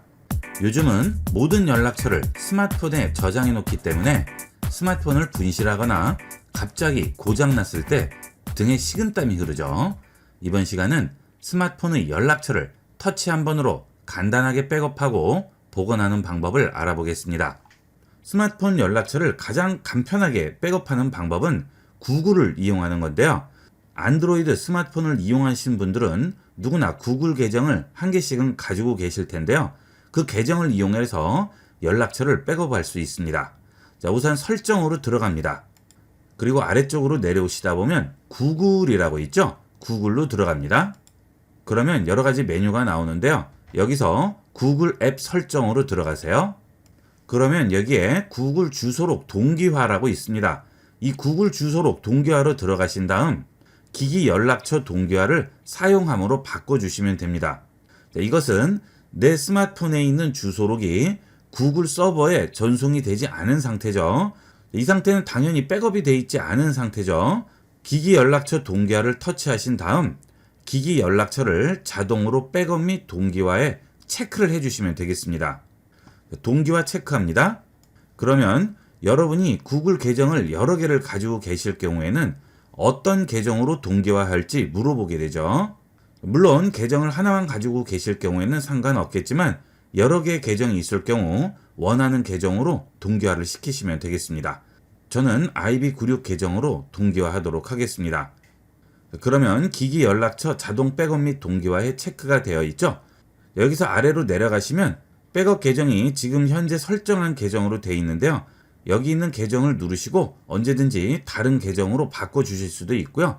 다른 계정을 추가해서 백업을 하실 수도 있습니다. 이건 편리한 대로 이용을 하시면 되겠습니다. 자, 뒤로 돌아갑니다. 자, 그런데 지금 일시 중지됨으로 나와 있죠. 자, 그 위에 있는 동기화 상태에서 자동 동기화 사용이 중지됐기 때문에 그렇습니다. 동기화 상태를 눌러주시고요. 자동 동기화를 체크해 주도록 하세요. 자, 그러면 연락처 5개가 동기화됐다고 나오네요. 자, 뒤로 돌아가 볼게요. 그러면 동기화를 시작한다고 나오게 되고요. 기기 연락처 동기화도 사용으로 되어 있죠. 자, 그러면 이제 이렇게 백업을 한 상태에서 복구하는 방법을 보도록 하겠습니다. 설정에서 다시 구글로 들어갑니다. 그 다음 아래로 내려가셔서 설정 및 복원으로 들어가세요. 그러면 여기에 연락처 복원이라고 있죠? 연락처 복원으로 들어갑니다. 그러면 백업 계정이 나오고요. 연락처 복원 버튼이 나오게 되겠죠. 여기서 복원 버튼 누르시면 구글 서버에 동기화되어 있는 제 연락처들을 여기 있는 복원 버튼을 눌러서 간단하게 내 스마트폰으로 복원할 수 있습니다. 자, 간편하게 이용을 할 수 있겠죠. 자, 그리고 만약 백업한 계정과 복원하는 계정이 다를 경우에는 복원이 되지 않겠죠. 자, 그럴 때는 우측 상단 프로필 버튼 누르시고요. 계정을 바꿔서 복원을 해주시면 되겠습니다. 자, 이렇게 이용을 하시면 구글 계정을 이용을 해서 간단하게 연락처를 백업하고 복원할 수 있습니다.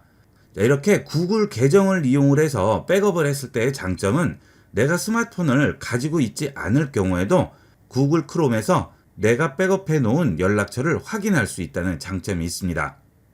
컴퓨터에서 구글에 동기화되어 있는 연락처를 확인해 보도록 하겠습니다. 자, 구글 크롬 실행합니다.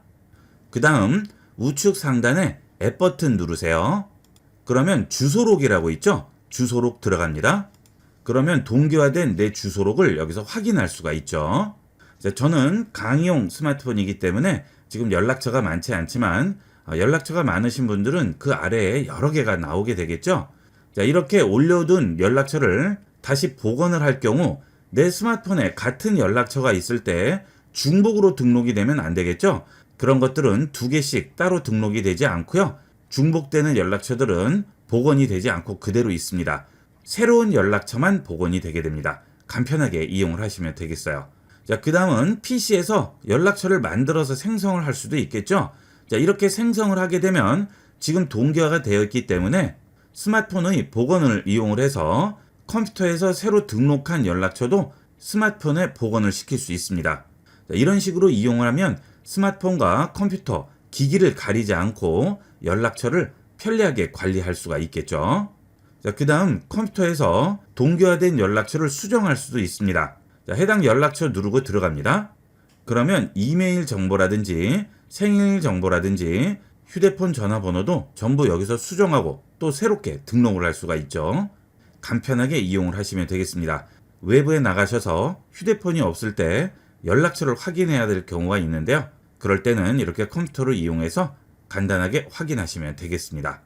자, 이렇게 이용을 했을 때 또 하나의 장점은 스마트폰 기종이 다르더라도 구글 계정만 동일하다면 기종에 상관없이 백업한 연락처를 복원할 수 있다는 장점이 있겠습니다. 그 다음은 구글 계정이 없으신 분이 있을 수도 있고요. 복잡하다고 생각하시는 분들은 좀 더 간편하게 백업을 할 수 있는 방법이 있습니다. 스마트폰을 컴퓨터에 연결한 후에 스마트폰에 있는 내용을 컴퓨터에 백업하는 방법이 되겠죠. 우선 스마트폰과 컴퓨터를 USB 케이블로 연결을 해주셔야 되겠죠. 연결을 한 후에 컴퓨터에 내 스마트폰이 떠야 됩니다. 자, 컴퓨터에서 파일 탐색기를 실행하신 후에 내 PC 선택하시면 여기에 스마트폰이 떠야 되겠죠. 자, 가끔 이 스마트폰이 뜨지 않는 경우가 있습니다. 이렇게 스마트폰이 뜨게 되면 더블 클릭해서 안에 있는 내장 저장 공간으로 들어갈 수가 있는데요. 이렇게 스마트폰이 뜨지 않으면 연결을 할 수가 없기 때문에 스마트폰 설정에서 연결이 되게끔 만들어 주셔야 돼요. 컴퓨터에 스마트폰이 뜨면 상관이 없겠지만 뜨지 않으시는 분들은 스마트폰에서 설정으로 들어갑니다. 그 다음 아래쪽에 보면 개발자 옵션이라고 있죠. 여기서 아래쪽으로 내려가시면 USB 디버깅이라고 있는데요. 여기를 체크를 해 주셔야지만 스마트폰이 컴퓨터에 뜨게 됩니다. 이게 꺼져 있으면 연결이 되지가 않으니까 꼭 켜주셔야 되고요. 혹시 개발자 옵션이 보이지 않으시는 분들은 휴대폰 정보로 들어가세요. 그 다음 소프트웨어 정보로 들어가세요. 그리고 빌드 번호를 7번을 터치를 해줍니다. 그러면 보이지 않던 개발자 옵션이 나오게 됩니다. 자, 이렇게 해서 컴퓨터와 스마트폰을 연결을 하신 후에 전화기 앱으로 들어가세요. 그 다음 전화기 앱의 연락처로 들어갑니다. 그리고 우측 상단 점 3개 버튼 누르세요. 그러면 여기에 연락처 관리라고 있죠? 연락처 관리로 들어갑니다. 여기서 연락처를 내보낸 다음 그 내보낸 파일을 컴퓨터에 저장을 해 놓으시면 되겠죠. 자, 연락처를 내보내 보겠습니다. 지금 현재 모든 연락처가 7개가 있는데요.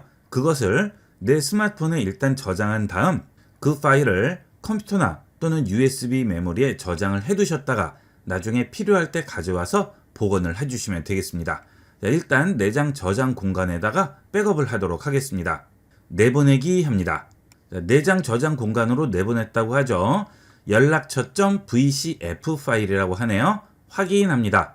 자, 그러면 내 스마트폰에 저장되어 있는 연락처 파일을 어디에 있는지 찾아야 되겠죠.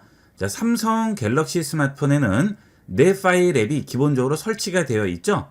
내 파일 실행한 다음 아래쪽으로 내려가셔서 내장 저장 공간을 선택해 주세요.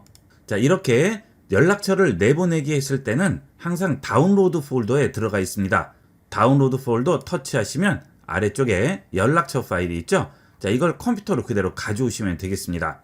자, 컴퓨터에서 연결된 내 스마트폰을 여시게 되면 내장 저장 공간이라고 있고요. 아까 보신 대로 다운로드 폴더가 보이죠?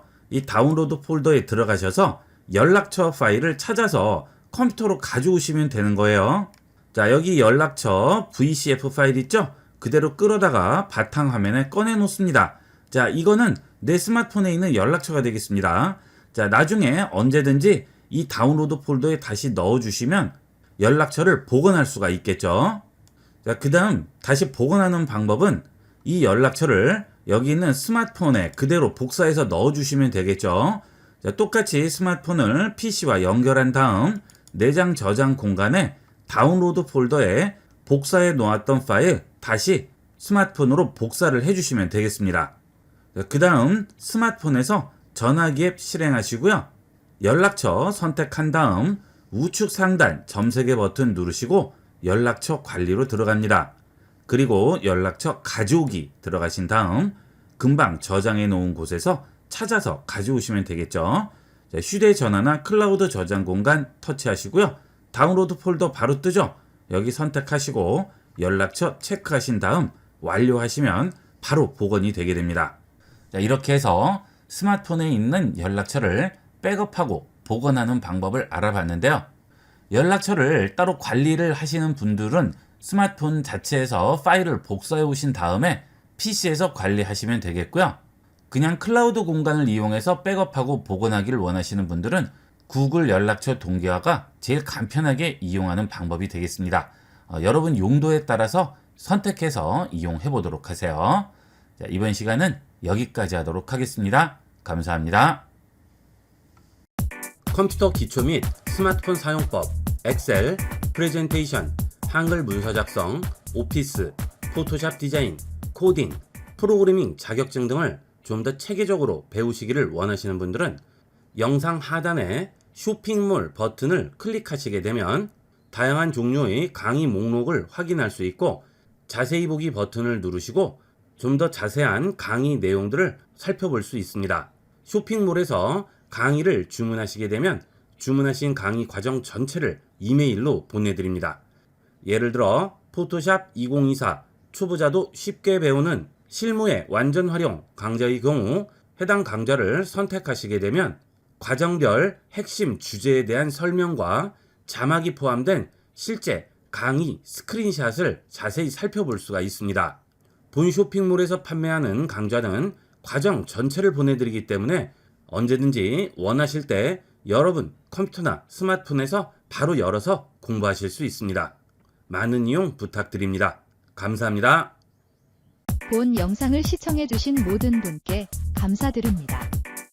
좀 더 체계적으로 컴퓨터 및 모바일 기기 사용법을 배우려면 www.ib96.com, ib컴퓨터교육.com을 추천드립니다. 그리고 저희 채널에 구독과 멤버십 회원으로 가입해주시면 좀 더 좋은 컨텐츠로 보답하겠습니다. 감사합니다.